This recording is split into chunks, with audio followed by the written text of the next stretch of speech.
कैसे हैं आप सभी। आई होप कि आप लोग बहुत अच्छे होंगे और अच्छे से स्टडी आप लोग कर रहे होंगे। और इस वीडियो में प्यारे बच्चों मैं आपको बताने वाला हूं कार्बन एवं उसके यौगिक यानी चैप्टर 4 में आपको बताने वाला हूं। और इसी वीडियो में प्यारे बच्चों इस चैप्टर को मैंने क्या किया है, समाप्त कर दिया है और बिल्कुल रापची के स्टाइल में प्यारे बच्चों पढ़ाया गया है। तो आइए एक एक टॉपिक लेते हैं और कंसेप्ट के साथ क्लियर करते हैं। और प्यारे बच्चों मैं आपको बता दूं इससे पीछे जितने भी चैप्टर यानी 3 चैप्टर, उन तीनों चैप्टर को मैंने क्या किया, फिनिश कर दिया। लिंक डिस्क्रिप्शन में, वहां से जाकर के आप लोग देख सकते हैं। ठीक है प्यारे बच्चों। हाँ, और इसका पीडीएफ लेना चाहते हैं, पीडीएफ भी मिल जाएगा प्यारे बच्चों हमारे पेड व्हाट्सएप ग्रुप में। नंबर नोट कर लो 8581802929। इस पर आप मैसेज करना कि सर मुझे पंकज सर का कोर्स चाहिए, वहां पे आपको रिप्लाई दे दिया जाएगा। तो चलो प्यारे बच्चों स्टार्ट करते हैं। तो यहां पे सबसे पहला टॉपिक ले लेते हैं। यहां पे देखिए पहला टॉपिक कार्बन एवं उसके यौगिक, ये जो चैप्टर का नाम है इसमें क्या है, कार्बन के बारे में महत्वपूर्ण पॉइंट हम सबसे पहले जानेंगे कार्बन के बारे में डिटेल से। जैसा कि आप देख सकते हैं पहला पॉइंट मैंने क्या लिया कि कार्बन एक अधातु है। जैसा कि आपको भी पता है कि कार्बन क्या है प्यारे बच्चों, एक अधातु है। ठीक है, वहीं हम बात करते हैं इसकी प्रतीक यानी इसका संकेत क्या होता है बाबू, सी। कार्बन को हम सी से प्रेजेंट करते हैं। ठीक है प्यारे बच्चों, यानी रिप्रेजेंट करते हैं। वहीं हम बात करते हैं परमाणु क्रमांक, यानी इसका जो परमाणु क्रमांक होता है ये 6 होता है। कार्बन की परमाणु संख्या कितनी होती है प्यारे बच्चों, 6 होती है। ठीक है, वहीं हम बात कर ले द्रव्यमान क्रमांक की, तो द्रव्यमान क्रमांक होता है 12। अगर वहीं हम बात कर ले परमाणु द्रव्यमान की तो 12.00107 मात्रक होता है। ठीक है प्यारे बच्चों, वहीं मापक कह सकते हो। और वहीं हम बात करें इलेक्ट्रॉनिक विन्यास की, तो इसका जो इलेक्ट्रॉनिक विन्यास होता है कार्बन का 2,4 और संयोजकता 4 होते हैं। हम सब जानेंगे प्यारे बच्चों की इलेक्ट्रॉनिक विन्यास हम सभी तत्वों का कैसे निकालेंगे, साथ में उसका संयोजकता कैसे निकालेंगे, इन सभी पे चर्चा करेंगे। आप टेंशन मत लो, क्योंकि इस वीडियो में जो है ना इस चैप्टर को मैंने फिनिश कर दिया है, सब कुछ बताऊंगा प्यारे बच्चों। ठीक है, कहीं आपको भटकने की जरूरत नहीं है।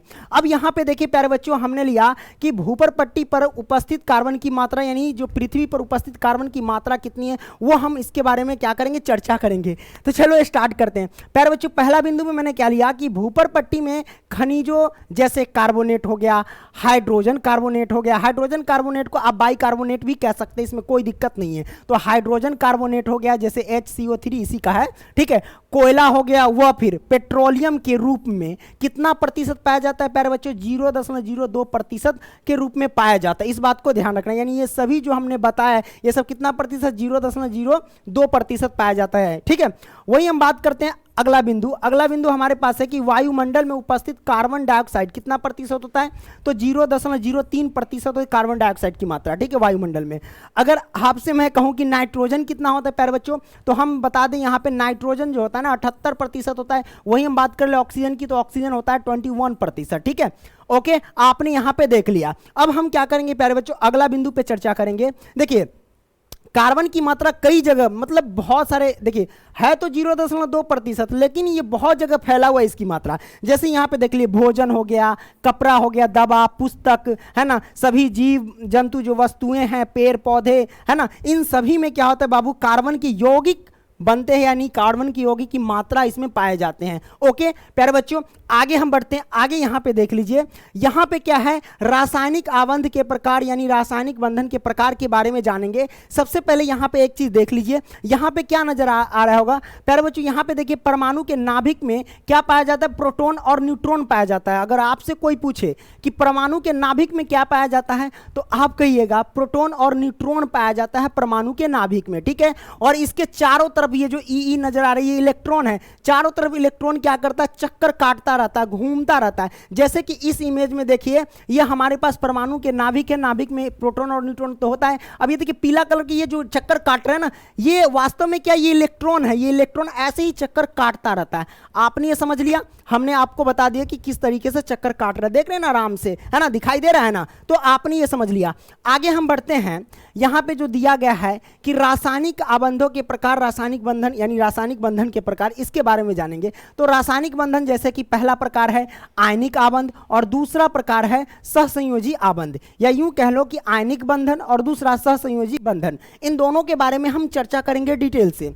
तो हम यहां पे अभी चर्चा कर लेते हैं प्यारे बच्चों आयनिक आबंध के बारे में, यानी आयनिक बंधन के बारे में। तो आयनिक बंधन किसे कहते हैं प्यारे बच्चों, एकदम गौर से समझना, उदाहरण से भी मैं आपको समझाऊंगा। ठीक है, आयनिक आबंध किसे कहते हैं प्यारे बच्चों, तो यहां पे देख सकते हैं आयनिक आबंध किसे कहते हैं, तो इलेक्ट्रॉन के आदान प्रदान से बनने वाले आबंध को ही क्या बोलते हैं, आयनिक आबंध कहते हैं। यानी इलेक्ट्रॉन के आदान प्रदान से क्या होता है बाबू, बनने वाले आबंध को क्या बोलते हैं, आयनिक आबंध कहते हैं। जैसे कि यहां पे आप देख सकते हैं सोडियम क्लोराइड में, जैसे कि Na यानी सोडियम, यहां क्लोराइड क्लोरीन है, ठीक है। अब दोनों में हम देखेंगे कैसे इलेक्ट्रॉन का आदान प्रदान होता है। और याद रखना कि सोडियम की परमाणु संख्या कितनी होती है प्यारे बच्चों, 11 होती है। वहीं हम क्लोरीन की परमाणु संख्या की बात करें तो कितनी होती है, 17 होती है, ठीक है। और याद रखना कि जितनी परमाणु संख्या होगी उतनी प्रोटॉन की संख्या, उतनी ही इलेक्ट्रॉन की संख्या। यहां भी देख ले, जितनी परमाणु संख्या उतनी ही प्रोटॉन की संख्या, उतनी ही इलेक्ट्रॉन की संख्या यहां पे है। और प्यारे बच्चों यहां पे देख लेना कि सोडियम का ये जो दिया गया है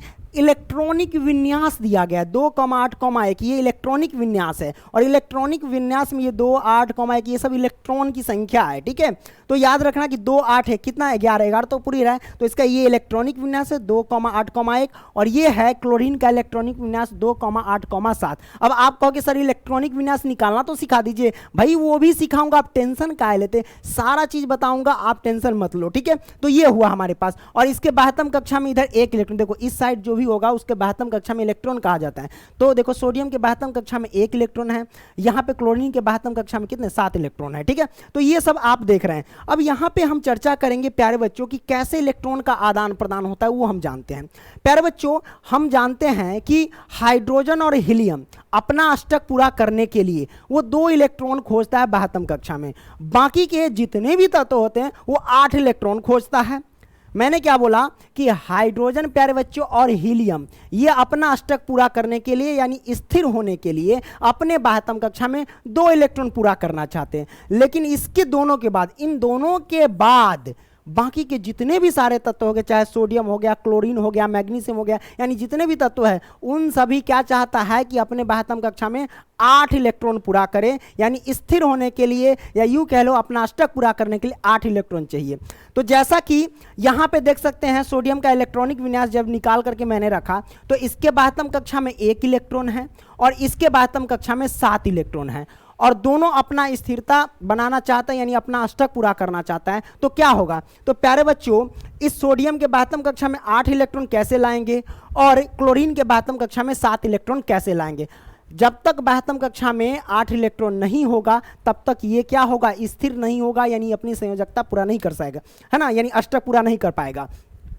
तो प्यारे बच्चों होगा क्या, तो आप देखोगे गौर से, इसको देखो 1 है, अगर इसको 8 इलेक्ट्रॉन मतलब पूरा करने के लिए इसको तो 7 और चाहिए, तो इसके अंदर इतनी शक्ति नहीं है कि 7 इलेक्ट्रॉन और ये धारण कर सके, है ना। और ये 2,8 ये 7 जो क्लोरीन है तो इसके अंदर भी इतनी शक्ति नहीं है कि 7 इलेक्ट्रॉन त्याग कर सके, ये ऐसा नहीं हो सकता है। तो करेगा क्या, तो प्यारे बच्चों ये करेगा क्या, सोडियम ये 1 इलेक्ट्रॉन को त्याग कर देगा और 1 इलेक्ट्रॉन त्याग कर देगा तो अपना अष्टक पूरा कर लेगा। मान लो कि अगर ये 1 इलेक्ट्रॉन को त्यागता है तो ये इसका अष्टक पूरा करने के लिए 2,8 आ जाएगा, तो इसके 72 कक्षा में 8 इलेक्ट्रॉन हो जाएंगे ना। तो 1 इलेक्ट्रॉन त्यागा यानी ये दाता प्रवृत्ति के हो गए, ये 1 इलेक्ट्रॉन दे रहा है और जैसे ही 1 इलेक्ट्रॉन देगा तो ये वाला क्लोरीन जो कहेगा ला भाई तू दे रहा है तो मैं ले लेता हूं, तो ये क्या करेगा, ले लेगा। तो इसका हो जाएगा 2,8,8, ये पहले से 7 है, ये 1 इलेक्ट्रॉन इसको भेजेगा तो ये हो जाएगा 7 1 8, तो इसके 72 कक्षा में 8 इलेक्ट्रॉन हो जाएंगे और इसके भी 72 कक्षा में 8 इलेक्ट्रॉन हो जाएंगे। तो मतलब ये क्या किया, अपना अष्टक पूरा कर लिया, ये स्थिर हो गया, ठीक है प्यारे बच्चों। और मैं आपको बता दूं कि जो इलेक्ट्रॉन देता है यानी जो इलेक्ट्रॉन दाता प्रवृत्ति के होते हैं उसके ऊपर प्लस चार्ज आ जाते हैं। तो जैसा कि ये प्लस चार्ज आ चुका है ना, ये प्लस चार्ज आ चुका है। और क्लोरीन ने क्या किया, 1 इलेक्ट्रॉन लिया यानी कर्जा लिया, कर्जा लिया यानी उस पर माइनस चार्ज आ जाएगा। तो कर्जा लिया है, ये इलेक्ट्रॉन किसी से लिया है तो इसके ऊपर क्या हो गया, माइनस चार्ज आ गया, यानी ऋण आयन हो गया और ये धन आयन हो गया। तो प्यारे बच्चों एक चीज याद रखना, जिसके ऊपर प्लस चार्ज होता है यानी जो धन आयन होता है वो क्या कहलाता है प्यारे बच्चों, धातु कहलाता है। क्या कहलाता है, धातु कहलाता है। और जो जिसके ऊपर ऋण आयन होता है यानी कर्जा लेता है तो भाई माइनस चार्ज हो गया, तो जिसके ऊपर माइनस चार्ज हो जाता है तो प्यारे बच्चों वो होता है अधातु। क्या होता है प्यारे बच्चों, अधातु कहलाता है, अधातु, इस बात को याद रखना, ठीक है, अधातु कहलाता है। आपने इसको समझ लिया, कोई दिक्कत नहीं है दिक्कत प्यारे बच्चों। तो हमने यहाँ पे देखा क्या, इलेक्ट्रॉन का आदान प्रदान हुआ, तो इलेक्ट्रॉन के आदान प्रदान से बनने वाले यौगिक को क्या कहते हैं, आयनिक यौगिक कहते हैं। तो वही बात यहाँ पर मैंने लिखा कि इलेक्ट्रॉन के आदान प्रदान से बनने वाले आबंध को क्या कहते हैं, आयनिक आयनिक आबंध कहते हैं। आपने इसको समझ लिया, आपने समझा आयनिक आबंध क्या है, जहां पे इलेक्ट्रॉन का आदान प्रदान होता है उसी को हम क्या कहते हैं, आयनिक आबंध कहते हैं। ये आप क्लियर किए। और प्यारे बच्चों मैं आपको बता दूं कि आयनिक आबंध जो होता है वो कार्बन कभी नहीं बनाता है, कार्बन कभी नहीं बनाता आयनिक आबंध। तो बनाता क्या है, तो वो बनाता है सहसंयोजी आबंध। क्या बनाता है बाबू, सहसंयोजी आबंध। आप कहोगे क्यों, तो आइए हम जान लेते हैं। देखो प्यारे बच्चों, यहां पे हमने लिखा कि कार्बन आयनिक आबंध नहीं बना सकता। पीछे वाले पेज पे मैंने देखा था ना कि आयनिक आबंध किसे कहते हैं, तो आयनिक आबंध में इलेक्ट्रॉन के आदान प्रदान होता है, लेकिन कार्बन इलेक्ट्रॉन का आदान प्रदान नहीं होता है कार्बन में, ठीक है। इसीलिए वो क्या करता है, आयनिक आबंध नहीं बनाता है। तो बनाता क्या है, सहसंयोजी आबंध, है ना। तो आगे वाले पेज पे चलते हैं। यहां पे देखिए कि कार्बन आयनिक आबंध नहीं बना सकता, क्यों, देखिए कार्बन का परमाणु क्रमांक 6 होता है। कार्बन का परमाणु क्रमांक कितना होता है, 6 होता है। तो इसका इलेक्ट्रॉनिक विन्यास क्या होगा प्यारे बच्चों, तो इसका इलेक्ट्रॉनिक विन्यास होगा 2,4, यानी इसके बाह्यतम कक्षा में 4 इलेक्ट्रॉन होंगे, ठीक है। आगे देखते हैं, जिससे इसके सबसे बाहरी कोश में 4 इलेक्ट्रॉन होते हैं। तो देखो इसके बाहरी कक्ष में, यानी बाहरी कोश या बाह्यतम कक्ष कह सकते हैं, तो 4 इलेक्ट्रॉन होते हैं, ठीक है। आयनिक आबंध बनाने के लिए इसे 4 इलेक्ट्रॉन, या तो देखो आयनिक आबंध बनाने के लिए या तो 4 इलेक्ट्रॉन इसे क्या करना पड़ेगा, छोड़ना पड़ेगा, या 4 इलेक्ट्रॉन लेने होंगे, जो कि दोनों ही संभव नहीं है। तो प्यारे बच्चों मान लो कि कार्बन है, इसको अपना आयनिक आबंध बनाने के लिए, अष्टक पूरा करने के लिए इसको 4 और इलेक्ट्रॉन चाहिए। तो भाई ये तो दे नहीं सकता है और न ही किसी से ले सकता है, इतनी इसमें शक्ति नहीं है, ठीक है। इसीलिए क्या करता है, ये आयनिक आबंध नहीं बनाता है, ये बनाता है सहसंयोजी आबंध, ठीक है। तो यहाँ पे सहसंयोजी आबंध को भी समझेंगे। आगे देख लेते हैं, 4 इलेक्ट्रॉन या तो छोड़ने पड़ेंगे या तो फिर 4 इलेक्ट्रॉन लेने होंगे, जो कि दोनों ही संभव नहीं है। इसी कारण कार्बन आयनिक आबंध क्या करता है बाबू, नहीं बना सकता है। तो बनाता कौन है, तो ये बनाता है बाबू कौन सा आबंध, आयनिक आबंध नहीं बनाएगा तो कौन सा आबंध बनाएगा, सहसंयोजी आबंध बनाएगा, ठीक है। तो आगे जानते हैं इन सभी के बारे में, ठीक है, ओके। अच्छा, ये जो हमारे पास है ये आखिर क्या है प्यारे बच्चों, आपको पता है कि सहसंयोजी आबंध को, जैसे कि पीछे वाले हमने यहाँ पे आयनिक आबंध का डिस्कस किया था ना, सहसंयोजी आबंध का डिस्कस नहीं ना किया। तो सहसंयोजी आबंध का डिस्कस करने से पहले आपको क्या होगा प्यारे बच्चों, जैसे कि सहसंयोजी आबंध में होता है एकल आबंध, है ना, द्वि आबंध, त्रि आबंध, इन सब का चर्चा करेंगे तो उसमें आपको संरचना सूत्र की जरूरत पड़ेगी। जब तक आपको संरचना सूत्र कह लो या फिर इलेक्ट्रॉन बिंदु संरचना कह लो, तो जब तक आपको इलेक्ट्रॉन बिंदु संरचना समझ में नहीं आएगा तब तक आपको जैसे कि ये समझ में नहीं आएगा, सहसंयोजी आबंध के बारे में समझ में नहीं आएगा। तो हम आपको क्या बताएंगे, सबसे पहले प्यारे बच्चों संरचना सूत्र, और संरचना सूत्र कह लो या फिर इलेक्ट्रॉन बिंदु संरचना कह लो। लेकिन इलेक्ट्रॉन बिंदु संरचना ज्ञात करने के लिए आपको क्या चीज की जरूरत होती है, तो बाबू किसी भी तत्व के बाह्यतम कक्षा में कितने इलेक्ट्रॉन उसकी जरूरत होती है, और किसी भी तत्व के बाह्यतम कक्षा में कितने इलेक्ट्रॉन है उसको ज्ञात करने के लिए आपको पता होना चाहिए इलेक्ट्रॉनिक विन्यास। तो हम क्या करेंगे चर्चा, तो पहले कर लेते इलेक्ट्रॉनिक विन्यास पर, फिर संरचना सूत्र या फिर इलेक्ट्रॉन बिंदु संरचना ज्ञात करना सीखेंगे, फिर उसके बाद इस आबंध पे चलेंगे, हमारे पास सहसंयोजी आबंध पे हम यानी डिस्कस करेंगे, ठीक है। तो आपने इसको क्लियर कर लिया, आगे बढ़ते हैं। तो अब हम देखेंगे क्या बाबू, तो अब हम देखेंगे इलेक्ट्रॉनिक विन्यास एवं संयोजकता एवं बाह्यतम कक्ष में इलेक्ट्रॉन की संख्या। इन तीनों चीजों को हम समझ लेंगे एकदम रापची के स्टाइल में।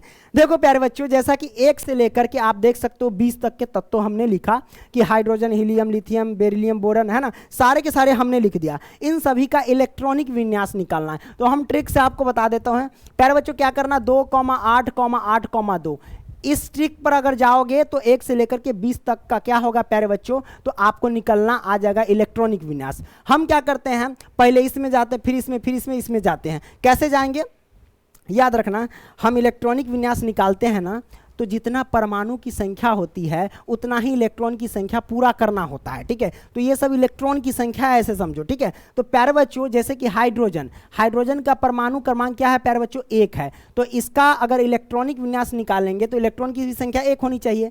तो देखो यहाँ पे पहले वाले पे चलेंगे, है तो यहाँ पे 2, तो जरूरत कितना है प्यारे बच्चों, इसको 1, क्योंकि जितनी परमाणु संख्या होगी उतनी ही संख्या इलेक्ट्रॉनिक विन्यास की होनी चाहिए, यानी इलेक्ट्रॉन की संख्या होनी चाहिए। तो यहाँ पे इलेक्ट्रॉन की संख्या 2, इसको जरूरत कितना हाइड्रोजन को 1 की, तो यहाँ पे ले लेगा वो 1 कर लेगा, तो सिर्फ 1 लिया।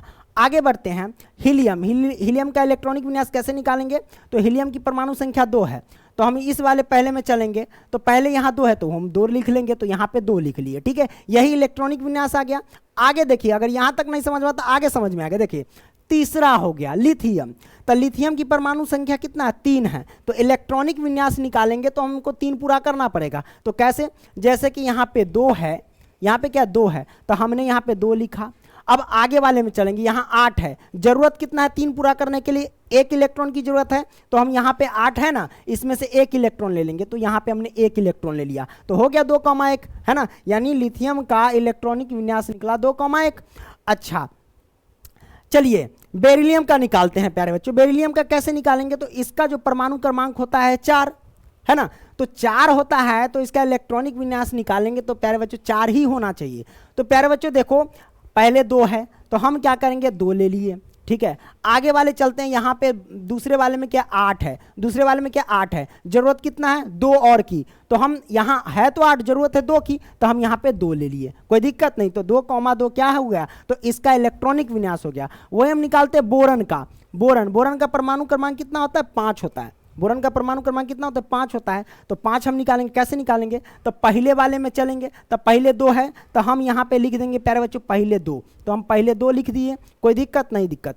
आगे वाले में चलते हैं, यहाँ तो 8, जरूरत कितना है 5 पुराने के लिए? 3 और की है, यहाँ 8, 3 पुराने की जरूरत है तो 3 हम ले लेंगे, तो इसमें से हम 3 ले लिए, तो 2,3 हो गया इलेक्ट्रॉनिक विन्यास है ना। उसी तरह से कार्बन का परमाणु क्रमांक 6 होता है, तो इलेक्ट्रॉनिक विन्यास निकालेंगे तो 6 हमको पूरा करना पड़ेगा। तब पहले चलेंगे 2, पहले 2 है तो हम 2 लिख लिए है ना। बाद में चलेंगे, बाद में 8 है, हमें जरूरत कितना है 4 और की, क्योंकि 6 पुराने के 2 तो यहाँ लिख दिए, 4 और की जरूरत है। तो हम क्या करें, इसमें है 8 तो हम ले लेंगे यहाँ पे 4, तो हमने 4 ले लिया, 2 4 मतलब 6 हो गया। तो हम कह सकते हैं कार्बन का जो हमारे पास इलेक्ट्रॉनिक विन्यास निकला 2,4, ठीक है, कोई दिक्कत नहीं दिक्कत। उसी तरीके से मान लो कि क्लोरीन का निकालना है। क्लोरीन का परमाणु क्रमांक कितना होता है प्यारे बच्चों? 17 होता है। तो हम निकालेंगे कैसे? तो पहले 2 है तो 2 ले लेंगे है ना। उसके बाद हमें 17 पुराने, इस बात को ध्यान रखना, ठीक है। 2 तो 2, 8 है तो हम 8 ले लेंगे, 8 2 10 है पूरा अभी तक, अब 10 हो गया। अब तीसरे वाले में चलेंगे तो यहाँ पे देखिए 8 है, हमें 17 पुराने, तो 8 2 10 यहाँ तक तो पूरी गया। अब तीसरे वाले में 8 है, अब यही 8 अगर लिख लेंगे तो ज़्यादा हो जाएगा, 18 हो जाएगा है ना। तो जरूरत कितने 7 की, तो है तो यहाँ 8 तो हम ले लेंगे यहाँ पे 7, तो 2,8,7 आया क्लोरीन का है ना। तो हम कह सकते हैं क्लोरीन का इलेक्ट्रॉनिक विन्यास 2,8,7। तो आप देखोगे क्लोरीन का कहीं पे होगा, ये देखो या 2,8,7 निकला हुआ है। तो आपने इसको समझ लिया। इस तरीके से 2 से यानी 20 तक आप निकाल सकते हो, 1 से लेकर के 20 तक का इलेक्ट्रॉनिक विन्यास निकाल सकते हो। और याद रखना, जब हम इलेक्ट्रॉनिक विन्यास निकालते हैं तो उसके 12वीं कक्षा में जो इलेक्ट्रॉन होता है वही संख्या होती है। जैसे कि हाइड्रोजन के 12वीं कक्षा में 1 ही है समझो, तो इसके 12वीं कक्षा में 1 इलेक्ट्रॉन है। तो हाइड्रोजन के 12वीं कक्षा में कितने इलेक्ट्रॉन है? 1 इलेक्ट्रॉन है। हीलियम के 12वीं कक्षा में कितने इलेक्ट्रॉन है? 2 इलेक्ट्रॉन है। और लिथियम के 12वीं कक्षा में कितने इलेक्ट्रॉन है? तो बाहर कौन कितने इलेक्ट्रॉन? 1 है, तो यही हमारे पास इलेक्ट्रॉन हो जाएंगे। तो लिथियम के 12वीं कक्षा में कितने इलेक्ट्रॉन है?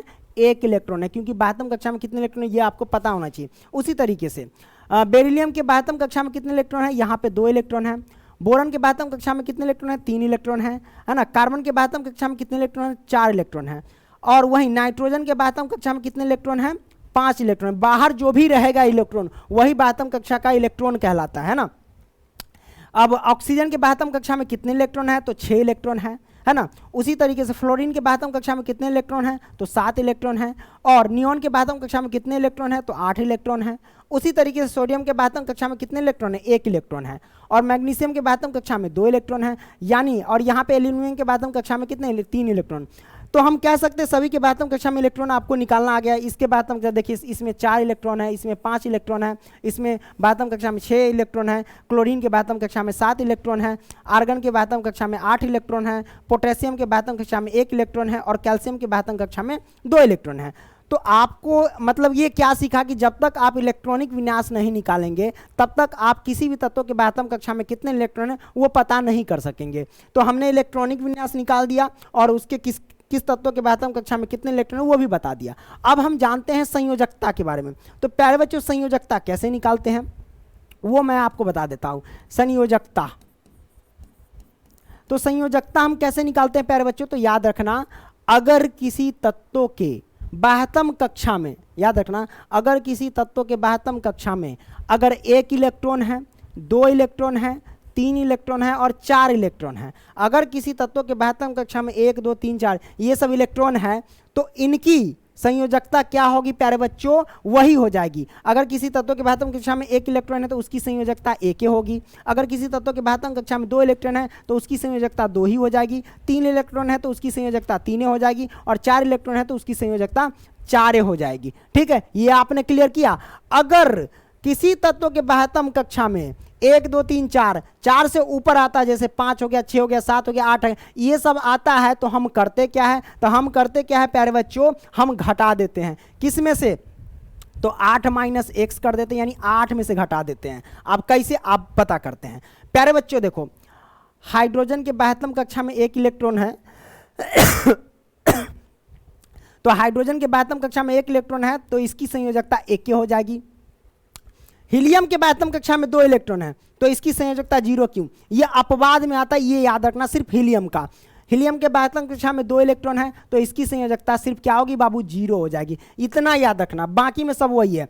देखो लिथियम के बाह्यतम कक्षा में 1 इलेक्ट्रॉन तो इसकी संयोजकता 1 हो जाएगी, है ना। उसी तरीके से बेरिलियम के बाह्यतम कक्षा में 2 इलेक्ट्रॉन तो इसकी संयोजकता कितना हो जाएगी, 2 ही हो जाएगी। उसी तरीके से बोरॉन के बाह्यतम कक्षा में क्या है, 3 इलेक्ट्रॉन तो इसकी संयोजकता 3 हो जाएगी। कार्बन के बाह्यतम कक्षा में 4 इलेक्ट्रॉन तो इसकी संयोजकता 4 हो जाएगी। नाइट्रोजन के बाह्यतम कक्षा में 5 इलेक्ट्रॉन, अब ये 5 इलेक्ट्रॉन, मैंने क्या बोला कि 1 2 3 4, अगर इन सभी के अलावा कोई अन्य संख्या बाह्यतम कक्षा में इलेक्ट्रॉन आता है तो उसको क्या करना, 8 में से घटा देना। तो हम क्या करेंगे बाबू, इस नाइट्रोजन के बाह्यतम कक्षा में 5 इलेक्ट्रॉन आया, तो 5 इलेक्ट्रॉन आया तो हम क्या करेंगे बाबू, 8 में से 5 को घटा देंगे। तो 8 में से 5 घटाएगा तो कितना आएगा, 3 आएगा। तो हम कह सकते हैं कि इसकी संयोजकता 3 हो गई। उसी तरीके से ऑक्सीजन के बाह्यतम कक्षा में 6 इलेक्ट्रॉन है, तो 6 इलेक्ट्रॉन है तो इसकी संयोजकता कितनी होगी, तो इस 6 को हम क्या करेंगे, 8 में से घटा देंगे। तो 8 में से घटा देंगे 6 तो कितनी होगी इसकी संयोजकता, 2 हो जाएगी। तो आप देख सकते हैं 2 है। सब्जी बना रहा है ना, थोड़ा सा आ रहा है दांव को। अब देखो फ्लोरीन हो गया, तो फ्लोरीन के बाह्यतम कक्षा में कितने इलेक्ट्रॉन है, 7 इलेक्ट्रॉन है। तो 7 इलेक्ट्रॉन है तो हम क्या करेंगे प्यारे बच्चों, 8 में से 7 को घटा देंगे तो कितना होगा, 1 होगा। तो इसकी संयोजकता 1 हो जाएगी। कोई दिक्कत नहीं, दिक्कत। अब देखो नियॉन के बाह्यतम कक्षा में कितने इलेक्ट्रॉन, 8 इलेक्ट्रॉन, तो हम क्या करेंगे, 8 में से इस 8 को घटा देंगे तो इसकी संयोजकता 0 हो जाएगी। आगे देखते हैं, देखो सोडियम के बाह्यतम कक्षा में 1 इलेक्ट्रॉन है तो इसकी संयोजकता 1 हो जाएगी। मैंने क्या बोला, 1 2 3 4 ये सब रहेगा तो उसकी संयोजकता वही हो जाती है। मैग्नीशियम के बाह्यतम कक्षा में 2 इलेक्ट्रॉन तो इसकी संयोजकता 2 ही हो जाएगी। एल्यूमिनियम के बाह्यतम कक्षा में 3 इलेक्ट्रॉन तो इसकी संयोजकता 3 हो जाएगी। मतलब आपने सारा चीज समझ लिया संयोजकता के बारे में, कोई दिक्कत नहीं, दिक्कत ये क्लियर नहीं ना, मतलब क्लियर हो गया ना, आप कोई दिक्कत नहीं ना, ठीक है। चलो आगे बढ़ते हैं। आगे क्या जानते हैं प्यारे बच्चों, अब हम जानेंगे इलेक्ट्रॉन बिंदु संरचना के बारे में, कि इलेक्ट्रॉन बिंदु संरचना हम कैसे ज्ञात करेंगे प्यारे बच्चों। तो आइए सबसे पहले एथेन का इलेक्ट्रॉन बिंदु संरचना ज्ञात करके देखते हैं। एथेन का सूत्र है C2H6। तो इसका इलेक्ट्रॉन बिंदु संरचना कैसे ज्ञात करेंगे, आराम से देखना। यहाँ पे कार्बन की संख्या 2 है, हम कार्बन की संख्या 2 यहाँ पे लिख लेते हैं, 1 कार्बन, और यहाँ पे लिख देते हैं 1 कार्बन, ठीक है। ये कार्बन लिख दिया मैंने। अब क्या करेंगे प्यारे बच्चों, हाइड्रोजन कितने 6 है, हम उसको भी पुट करेंगे। हम क्या करते बाबू, कार्बन की संख्या कितनी है, तो 2 है। आपको पता होना चाहिए कि कार्बन के बाह्यतम कक्षा में कितने इलेक्ट्रॉन होते हैं। तो कार्बन के बाह्यतम कक्षा में प्यारे बच्चों कितने इलेक्ट्रॉन, इसको पता करने के लिए क्या, इलेक्ट्रॉनिक विन्यास निकालना आना चाहिए। तो प्यारे बच्चों आपको पता है कि कार्बन की परमाणु संख्या 6 होती है, कार्बन की परमाणु संख्या 6 होती है, तो इसकी इलेक्ट्रॉनिक विन्यास क्या होगा, 2,4 होगा।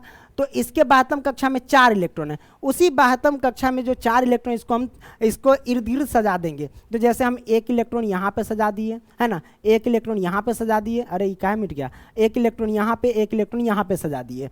अब हम क्या करेंगे प्यारे बच्चों, इस कार्बन के इलेक्ट्रॉन भी हम सजा देंगे। जैसे कि 1 इलेक्ट्रॉन यहाँ पे सजा दिए, है ना, 1 इलेक्ट्रॉन, इसको हम चलो इससे सजाते हैं, ठीक है। ऐसे भी आप क्रॉस करके भी इलेक्ट्रॉन को दर्शा सकते हो। 1 इलेक्ट्रॉन, यहाँ भी 1 इलेक्ट्रॉन, यहाँ भी 1 इलेक्ट्रॉन, यहाँ भी 1 इलेक्ट्रॉन कर दे, चलो 1 इलेक्ट्रॉन कर दिए, हमने सजा दिया।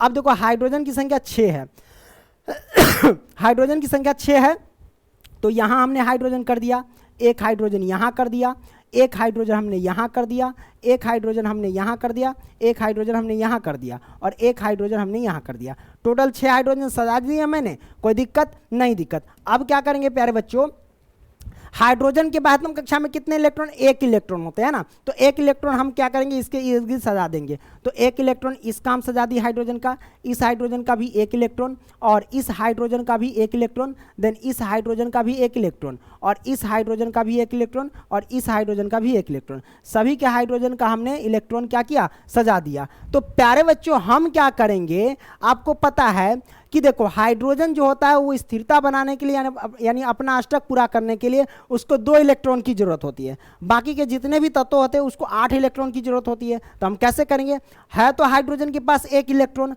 अब इसको स्थिर होने के लिए कितने जरूरत है, यानी अष्टक पूरा करने के लिए 2 इलेक्ट्रॉन की आवश्यकता है। तो इसको अगर 2 इलेक्ट्रॉन की आवश्यकता है तो कैसे लेगा, तो इस कार्बन से क्या करेगा, साझेदारी करेगा। क्या करेगा प्यारे बच्चों, साझेदारी करेगा। तो ई ले लेगा क्या, कि इससे क्या करेगा, ले लेगा ऐसे इलेक्ट्रॉन। तो ई हाइड्रोजन ने क्या किया, कार्बन से एक इलेक्ट्रॉन ले लिया, साझा कर लिया। ठीक है, एक इलेक्ट्रॉन पहले से, एक इलेक्ट्रॉन यहाँ पे, 2 इलेक्ट्रॉन यानी अपना अष्टक पूरा कर लिया।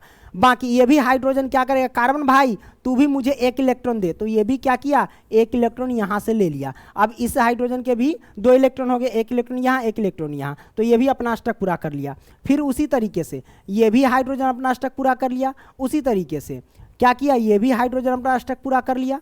अब ये भी हाइड्रोजन अपना अष्टक पूरा कर लेगा और ये भी हाइड्रोजन अपना क्या किया, अष्टक पूरा कर लिया। कोई दिक्कत नहीं, सब हाइड्रोजन अष्टक पूरा कर लिया। अब कहता है कार्बन तू सब तो पूरा कर लिया, अब हमरो चाहिए, अगर तू हमरा से लिया तो हमको भी तो दो। इसको चाहिए अष्टक पूरा करने के लिए 8 इलेक्ट्रॉन। तो ये क्या करेगा, जिस जिस से लिया उस सब से भी ले लेगा। तो कैसे लेगा प्यारे बच्चों, वो मैं आपको तरीका बता देता हूँ।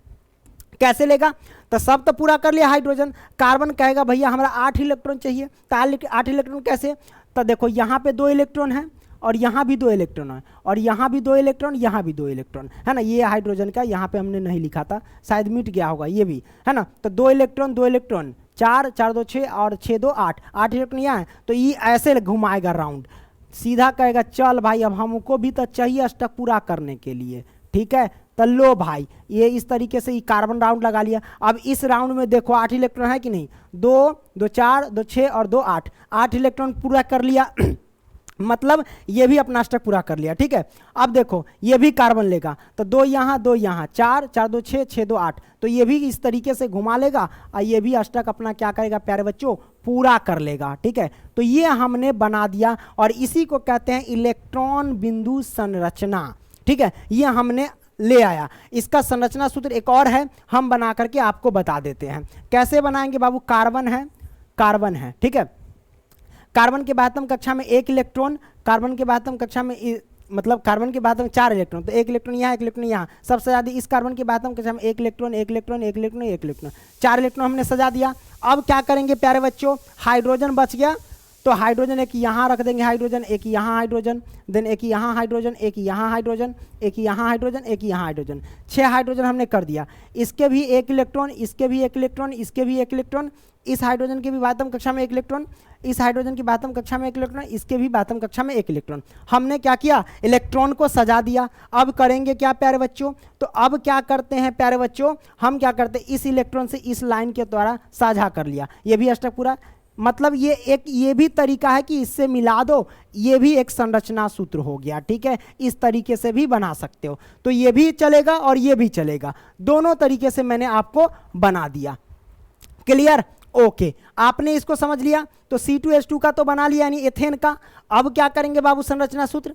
अब देखते हैं एथीन का, तो एथीन का बना करके देखते हैं। C2H4 है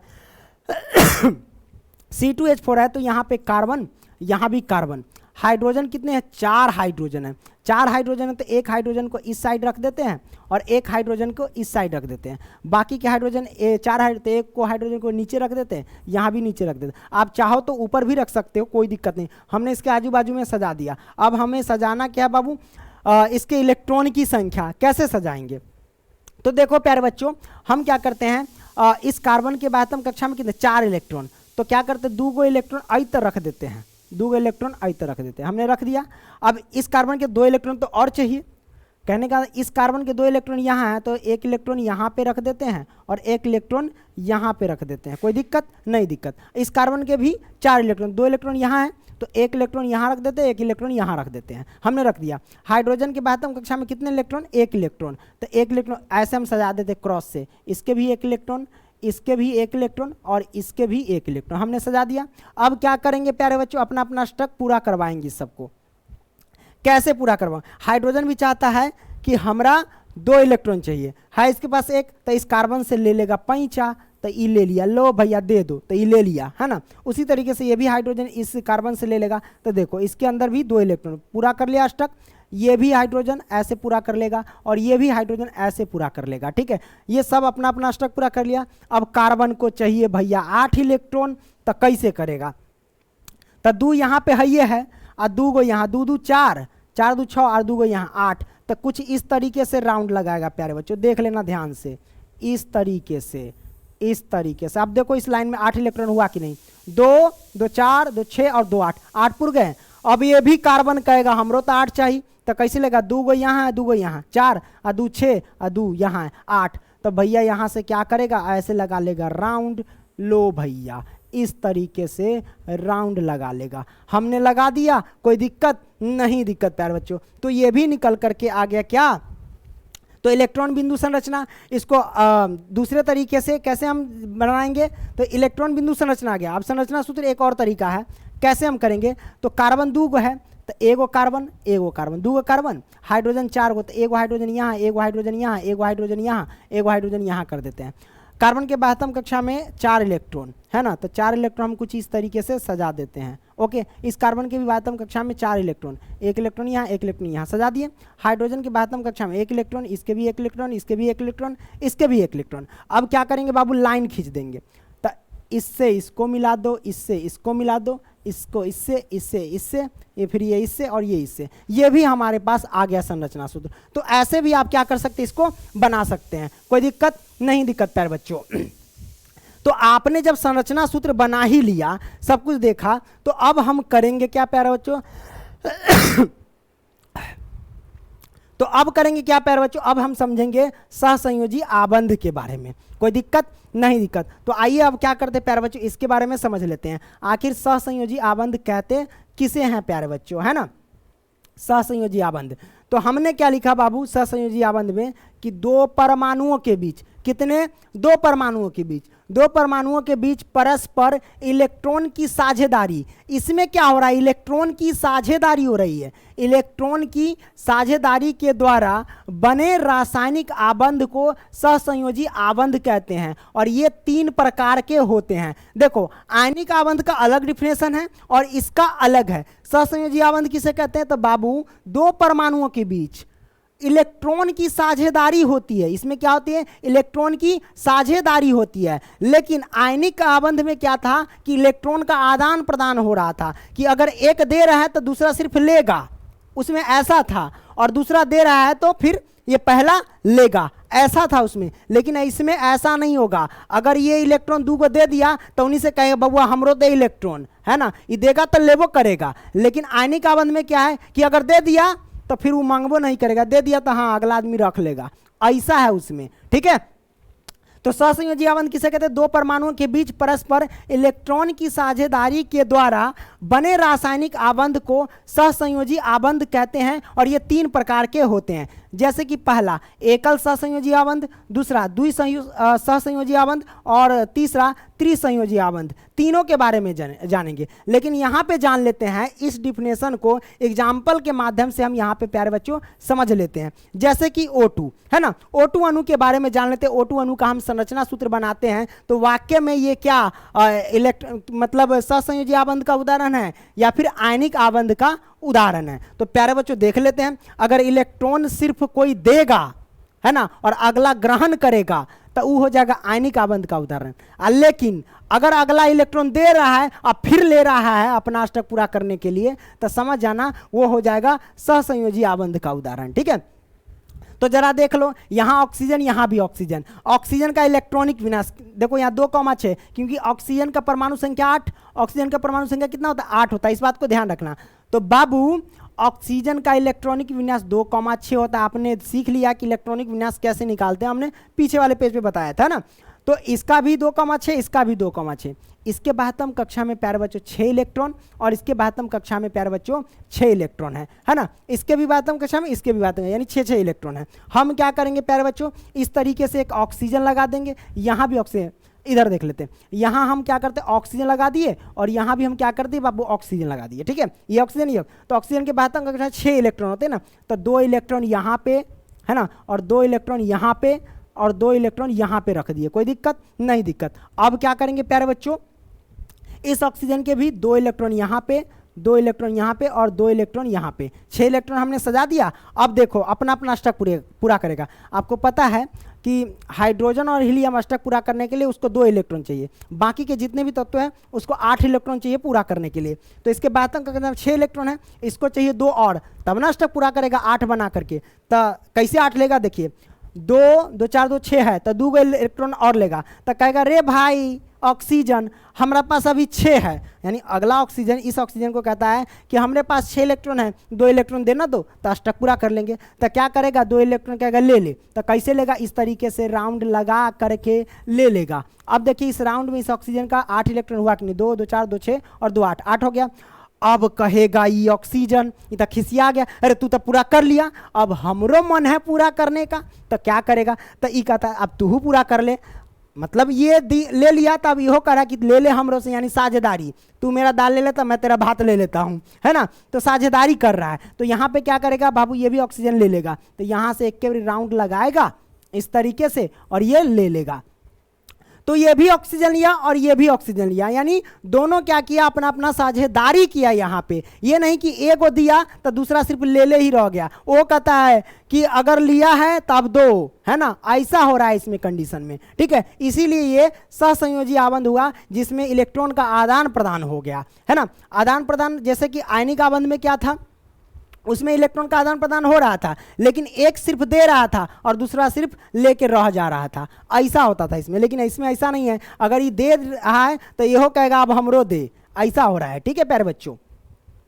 तो ये आपने क्लियर कर लिया, ओके, आपने समझा। तो इस तरीके से वही स्ट्रक्चर मैंने यहाँ भी बता रखा हुआ है, ठीक है। तो आपने देखा कि इस कंडीशन को ये क्या किया, पूरा करा कि 2 परमाणुओं के बीच परस्पर इलेक्ट्रॉन की साझेदारी, तो यहाँ पे साझा हुआ, समझौता हुआ कि हम दे रहे हैं तो आप भी दीजिए, है ना, ओके। इस तरीके से हुआ, साझेदारी के द्वारा रासायनिक आबंधों को सहसंयोजी आबंध कहते हैं और इस डिफिनेशन को ये उदाहरण डिफाइन कर दिया। अब हम जानेंगे एकल सहसंयोजी आबंध, द्विसहसंयोजी आबंध और त्रिसहसंयोजी आबंध के बारे में। एकल सहसंयोजी आबंध किसे कहते हैं, जिसमें एक जोड़े इलेक्ट्रॉन का आदान प्रदान होता है ना, एक जोड़े इलेक्ट्रॉन का आदान। जैसे कि एकल सहसंयोजी आबंध यहाँ पे देखो लिख दिया मैंने कि जब 2 परमाणुओं के बीच एक जोड़े इलेक्ट्रॉन की साझेदारी, आदान प्रदान नहीं, साझेदारी, ठीक है, एक जोड़े इलेक्ट्रॉन की क्या होती बाबू, साझेदारी से जो आबंध बनता है उसे एकल सहसंयोजी आबंध कहते हैं। याद रखना कि एकल सहसंयोजी आबंध किसे कहते हैं, तो एक जोड़े इलेक्ट्रॉन की साझेदारी जब होती है तो उसे हम क्या कहते हैं बाबू, एकल सहसंयोजी आबंध कहते हैं। अगर 2 जोड़े इलेक्ट्रॉन की साझेदारी होगी तो द्वि आबंध कहेंगे, है ना, और 3 जोड़े इलेक्ट्रॉन की साझेदारी होगी तो त्रिआबंध उसको बोलते हैं, ओके। तो एकल सहसंयोजी आबंध आपने समझ लिया कि एक जोड़े इलेक्ट्रॉन का साझेदारी होता है, तो उसे हम क्या कहते हैं बाबू, एकल सहसंयोजी आबंध कहते हैं। जैसे कि आप देख लो उदाहरण में हाइड्रोजन, H2 में 2 हाइड्रोजन परमाणुओं के बीच एकल आबंध होते हैं। कैसे होते हैं आप यहाँ पे देख लो, जैसे कि इसके हाइड्रोजन के भी बाह्यतम कक्षा में कितने, 1 इलेक्ट्रॉन होते हैं और इसके भी बाह्यतम कक्षा में 1 इलेक्ट्रॉन होते हैं। या फिर ऐसे कह सकते हो कि ऑक्सीजन बोले हैं, हाइड्रोजन बोले हैं ना, तो इस हाइड्रोजन की अगर बात किया जाए क्या, तो इलेक्ट्रॉनिक विन्यास तो एक ही होता है और इस हाइड्रोजन की भी इलेक्ट्रॉनिक विन्यास एक ही होता है। तो इसके बाह्यतम कक्षा में 1 के इलेक्ट्रॉन होंगे, इसके भी बाह्यतम कक्षा में 1 इलेक्ट्रॉन होंगे। तो जैसा कि आप देख सकते हैं एक हाइड्रोजन यहाँ, एक हाइड्रोजन यहाँ, तो इसके बाह्यतम कक्षा में 1 इलेक्ट्रॉन, इसके बाह्यतम कक्षा में 1 इलेक्ट्रॉन। तो ये क्या करेगा प्यारे बच्चों, कहेगा अपना अष्टक पूरा करने के लिए हमें तो 2 इलेक्ट्रॉन की आवश्यकता है, तो ये हाइड्रोजन एकरा से यहाँ पे ले लेगा और फिर क्या करेगा, ये हाइड्रोजन यहाँ से फिर इसका राउंड लगा के ऐसे ले लेगा। तो दोनों अपना पूरा कर लिया। तो इसमें कितने इलेक्ट्रॉन की साझेदारी हुई, तो एक जोड़ी में कितना, 2 इलेक्ट्रॉन होते हैं, है ना। तो एक जोड़ी इलेक्ट्रॉन की साझेदारी हुई है, यहाँ पे देख सकते हो। तो इसको आप ऐसे भी लिख सकते हैं, जैसे हाइड्रोजन हो गया, यहाँ भी हाइड्रोजन, इसके एक इलेक्ट्रॉन, यहाँ भी एक इलेक्ट्रॉन, एक लाइन खींच दो, ऐसे भी बना सकते हो संरचना सूत्र। तो ये भी आपने सीख लिया। तो ये उदाहरण किसका हुआ बाबू, एकल सहसंयोजी आबंध का उदाहरण हो गया। आइए हम आगे बढ़ते हैं, प्यारे बच्चों, यहाँ पे द्विसहसंयोजी आबंध के बारे में। द्विसहसंयोजी आबंध में क्या है कि जब दो परमाणुओं के बीच 2 जोड़े इलेक्ट्रॉन, अब यहाँ पे देखो 2 जोड़े इलेक्ट्रॉन, यहाँ पे क्या है कि जब 2 परमाणुओं के बीच 2 जोड़े इलेक्ट्रॉन की साझेदारी होती है, जो आबंध बनाता है, तो उसे हम क्या कहते हैं बाबू, द्विसहसंयोजी आबंध कहते हैं। ठीक है, उदाहरण में यहाँ पे देख सकते हैं O2 का देख लेते हैं। O2 का पीछे वाले पेज पे देखे थे, वही उदाहरण यहाँ पे चिपका दिया गया है ना। O2 का हमने बताया था ना, यहाँ पे देख सकते हो, ये O2 का ही तो बताया था, है ना। O2 का उदाहरण उसमें द्वि में चला जाएगा, है ना, इसमें लागू हो जाएगा। क्यों, क्योंकि इसमें क्या होता है बाबू, 2 जोड़े इलेक्ट्रॉन की साझेदारी होती है। कितने, जब 2 परमाणुओं के बीच 2 जोड़े इलेक्ट्रॉन, यहाँ पे देख सकते हैं 2 जोड़े इलेक्ट्रॉन, जैसे कि 2 जोड़े में कितने इलेक्ट्रॉन हुआ, 4 इलेक्ट्रॉन हुआ कि नहीं, तो 2 यहाँ पे 2 यहाँ पे 4 इलेक्ट्रॉन हुआ ना। तो 2 जोड़े इलेक्ट्रॉन की साझेदारी होती है, तो उसे हम क्या कहते हैं बाबू, द्विसहसंयोजी आबंध कहते हैं। ये भी क्लियर कर लिया। त्रिआबंध यानी त्रिसहसंयोजी आबंध के बारे में जान लेते हैं। त्रिसहसंयोजी आबंध क्या कहता है कि सहसंयोजी आबंध यानी जब 2 परमाणुओं के बीच 3 जोड़े इलेक्ट्रॉन की साझेदारी से जो आबंध बनता है, तो उसे त्रिसहसंयोजी आबंध कहते हैं। उदाहरण के लिए N2 हो गया, N2 अणु में 2 परमाणुओं के बीच त्रिसहसंयोजी आबंध होते हैं, जैसे कि यहाँ पे देख सकते हैं। आप चाहो तो फिर से बना सकते हो। तो नाइट्रोजन का अगर बात करें इलेक्ट्रॉनिक विन्यास क्या, तो 2,5 होता है। तो इसके 72 कक्षा में कितने इलेक्ट्रॉन है, 5 इलेक्ट्रॉन है ना। तो देख लो, हम यहाँ पे करके बता देते हैं, ये यहाँ पे हम करके बता ही देते, क्या दिक्कत है, कोई दिक्कत नहीं, दिक्कत तो यहाँ पे देख लो N2 का, तो नाइट्रोजन यहाँ भी हम नाइट्रोजन कर देते हैं। देखो नाइट्रोजन के 72 कक्षा में कितने इलेक्ट्रॉन, 5 इलेक्ट्रॉन है। तो 1 इलेक्ट्रॉन हम क्या करेंगे प्यारे बच्चों, यहाँ पे रखेंगे, 1 इलेक्ट्रॉन यहाँ, 1 इलेक्ट्रॉन यहाँ, 2 इलेक्ट्रॉन को यहाँ पे रख देते हैं। चलो 5 इलेक्ट्रॉन, इसका भी 1 इलेक्ट्रॉन, इसका भी 1 इलेक्ट्रॉन, इसका भी 1 इलेक्ट्रॉन, यानी 3 और 2 इलेक्ट्रॉन ऊपर रख देते हैं। टोटल हो गए 5 इलेक्ट्रॉन। अब साझेदारी कैसे करेगा प्यारे बच्चों, तो आपको पता है अपना अष्टक पूरा करने के लिए इसको कितने इलेक्ट्रॉन की जरूरत है, 8 इलेक्ट्रॉन की। तो 3 और 2 5, तो पहले 3 इसको और चाहिए, तो इस नाइट्रोजन से यहाँ पे ले लेगा, ये ले लिया, तो इससे ये ले लिया, फिर ये नाइट्रोजन कहेगा हमको भी दो, तो इससे फिर ये ले लेगा, है ना। तो इस तरीके से साझेदारी किया, 3 इलेक्ट्रॉन, यानी 3 और 3 6 इलेक्ट्रॉन, तो कह सकते हैं 3 जोड़े, है ना, 3 जोड़े इलेक्ट्रॉन की साझेदारी हुई यहाँ पे। ठीक है, तो ये हमारा आंसर हो गया, कोई दिक्कत नहीं है। दिक्कत प्यारे बच्चों, इसको आप ऐसे भी बना सकते हो, ये नाइट्रोजन होगा, H लिखा गया है, नाइट्रोजन होगा। ठीक है, इस तरीके से भी संरचना सूत्र बना सकते हो, कोई दिक्कत नहीं ना। दिक्कत प्यारे बच्चों, हेलो, है ना, समझ में आ गया त्रिआबंध के बारे में। आगे बढ़ते हैं प्यारे बच्चों, आगे क्या कहता है, सहसंयोजी यौगिक के गुण के बारे में जान लेते हैं, यानी इसके क्वालिटी के बारे में जान लेते हैं। क्या जान लेते हैं बाबू, तो यहाँ पे मैंने लिखा सहसंयोजी यौगिक के निम्नलिखित गुण होते हैं, यानी निम्नलिखित गुण है।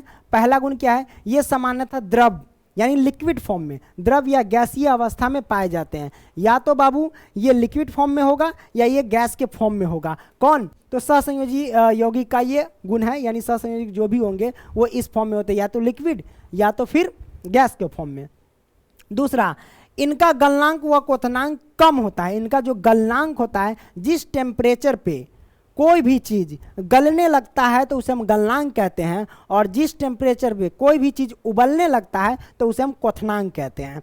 तो गलनांक के बारे में समझ लिया और क्वथनांक के बारे में समझ लिया कि गलनांक क्या होता है और क्वथनांक होता है। एक बार फिर से कि गलनांक उसे कहते हैं जिस टेम्परेचर पर कोई भी वस्तु, कोई भी पदार्थ गलने लगता है उसे गलनांक कहते हैं, और जिस टेम्परेचर पे कोई भी पदार्थ उबलने लगता है तो उसे क्वथनांक कहते हैं। ठीक है, तो इनका गलनांक व क्वथनांक कम होता है। ओके, एवं तीसरा पॉइंट, ये आमतौर पर पानी में अघुलनशील होते हैं, यानी पानी में ये घुलता नहीं है। ठीक है, चौथा, ये विद्युत के कुचालक होते हैं। ये जो होते हैं ना, आयनिक या फिर ऐसे कह सकते हैं सहसंयोजी यौगिक जो भी होते हैं, ये विद्युत के कुचालक होते हैं। कुचालक का मतलब इसमें बिजली नहीं बहती है, कुचालक का मतलब ही होता है बिजली नहीं बहना। ठीक है, तो ये भी आपने क्लियर कर लिया।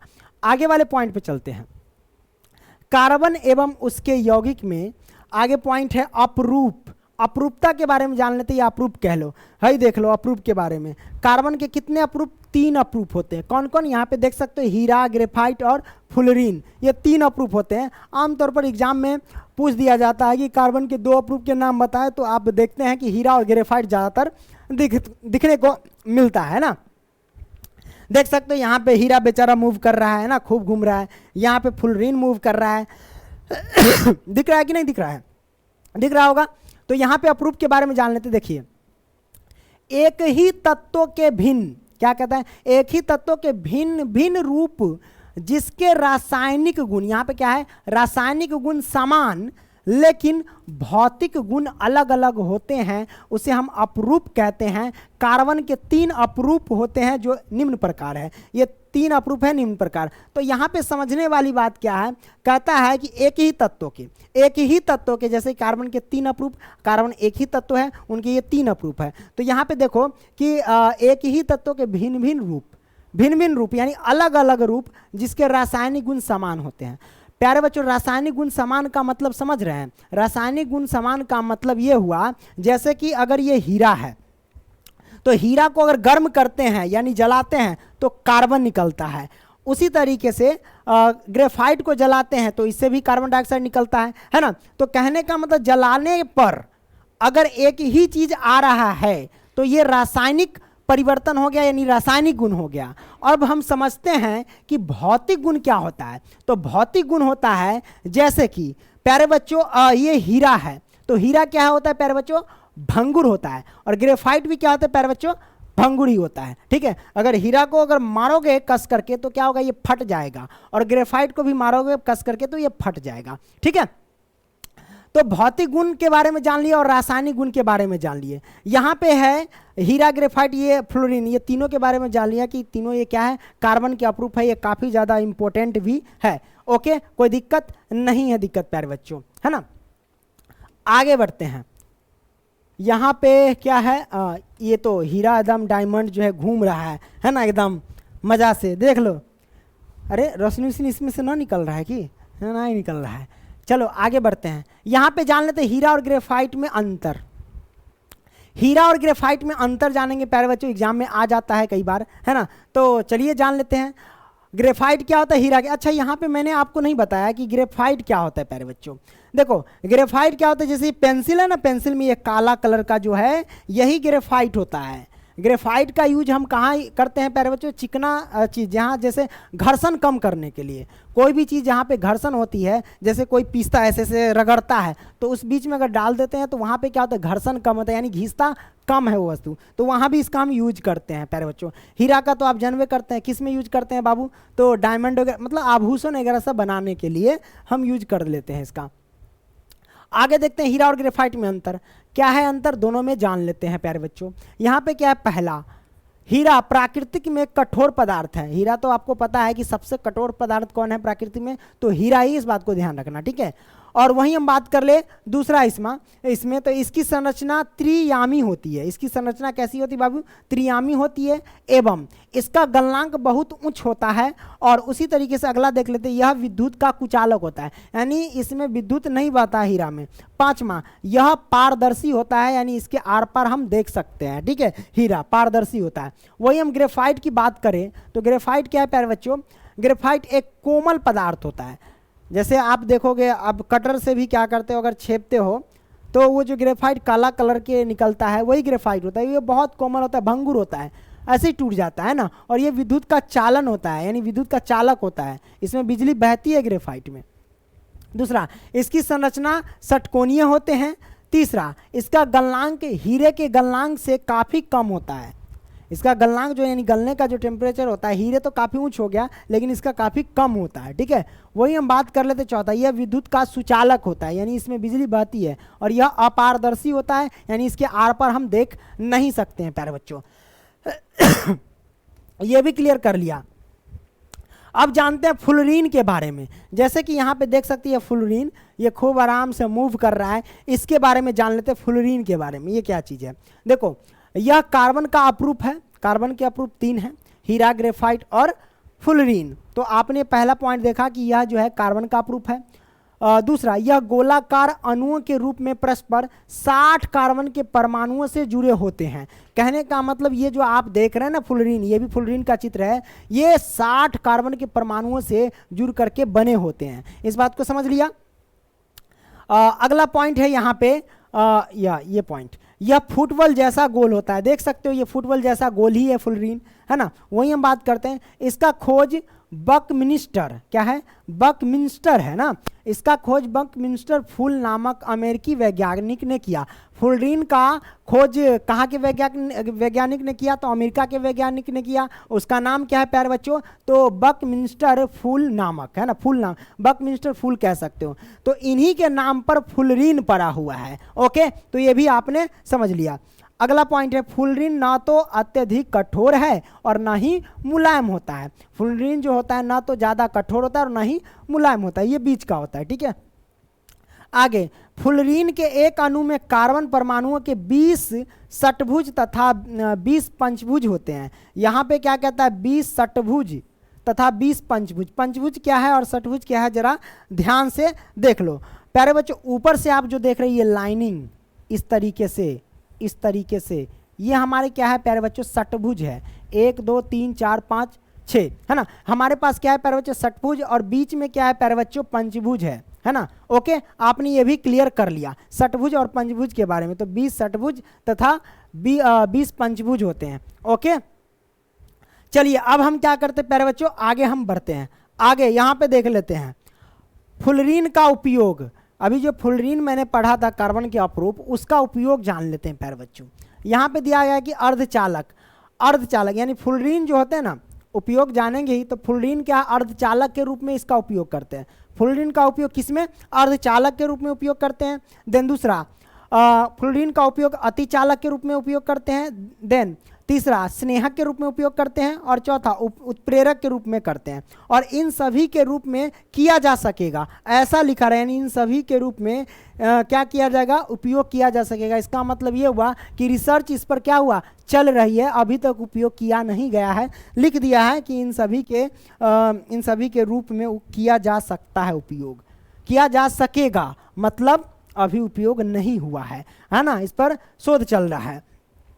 इसका अब यहाँ पे देख लो, एड्स फैलाने वाले विषाणु के रोकथाम के रूप में किसका उपयोग किया जाता है बाबू, तो फुलरीन का उपयोग किया जाता है। अब समझेंगे कि अर्धचालक किसे कहते हैं, अतिचालक किसे कहते हैं, स्नेहक क्या होता है। देखो अर्धचालक, इसमें क्या होता है, मुक्त इलेक्ट्रॉन की संख्या, मुक्त, देखो जिसमें ज़्यादा मुक्त इलेक्ट्रॉन होंगे उसमें बिजली ज़्यादा बहती है। तो इसमें मुक्त इलेक्ट्रॉन की संख्या चालकों से कम, क्या, चालकों से कम एवं अचालकों से अधिक होती है। जैसे सिलिकॉन, जर्मेनियम, चालकों से मतलब जिसमें बिजली बहती है उससे कम होती है, और अचालकों से जिसमें बिजली नहीं बहती है उससे थोड़ा ज़्यादा होती है। ठीक है, ये आपने जान लिया, उसी को हम कहते हैं अर्धचालक, है ना। यानी चालकों से थोड़ा सा अधिक बिजली बहे, चालकों से कम और अचालकों से ज़्यादा, तो इसी को हम कहेंगे अर्धचालक। ठीक है, आपने समझ लिया। अतिचालक किसे कहते हैं, तो इनमें क्या है, निम्न ताप पर, यानी एक निश्चित टेम्परेचर पे, ऐसे कह सकते हो कि निम्न ताप पर बिना प्रतिरोध के धारा बहती है, यानी बिना रुकावट के, बिना ऊर्जा नष्ट किए हुए इसमें धारा आराम से बहती है। किसी भी टेम्परेचर, निम्न टेम्परेचर मतलब किसी भी टेम्परेचर पे, कोनो भी टेम्परेचर रहेगा, कितना भी डिग्री सेल्सियस तापमान रहेगा, उस पर क्या है, बिना ऊर्जा खर्च हुए, यानी बिना प्रतिरोध के, बिना रुकावट के इसमें क्या होती है, धारा बहती है, यानी बिजली बहती है अतिचालक में। स्नेहक क्या होता है, तो घर्षण कम करने वाले पदार्थ को स्नेहक कहते हैं, यानी जहां भी घर्षण होता है उसके रूप में क्या करता है, इसका उपयोग करता है, ये चिकना कर देता है उस चीज को, है ना। उत्प्रेरक क्या होता है प्यारे बच्चों, ये उत्प्रेरक जो होता है केमिस्ट्री का चीज है। उत्प्रेरक को क्या करते हैं बाबू, तीर के ऊपर हम लिखते हैं, क्या, जब रासायनिक अभिक्रिया होती है उसमें तीर के ऊपर लिखते हैं। ये क्या करता है, उसकी अवस्था को बढ़ा देता है, घटा देता है, यानी टेम्परेचर को या तो बढ़ा देगा या तो घटा देगा, ये उत्प्रेरक का काम होता है ये सब। ठीक है, इन सभी में ये सब समझ लिया आपने। आगे बढ़ते हैं।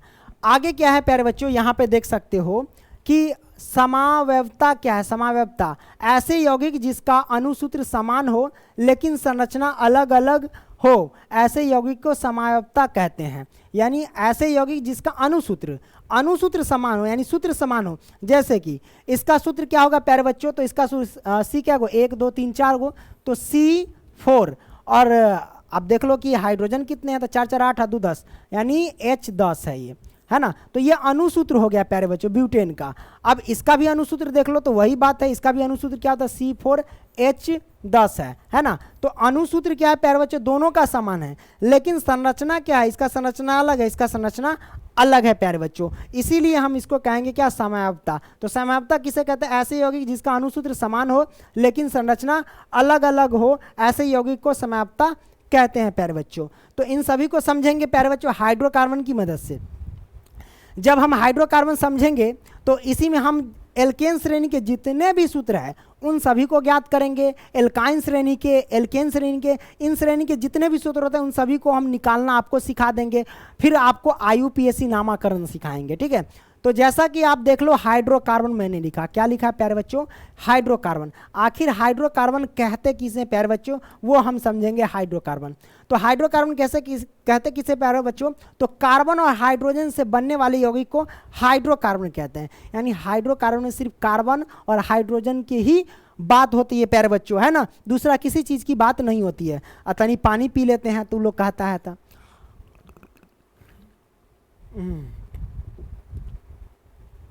थक गए रे है।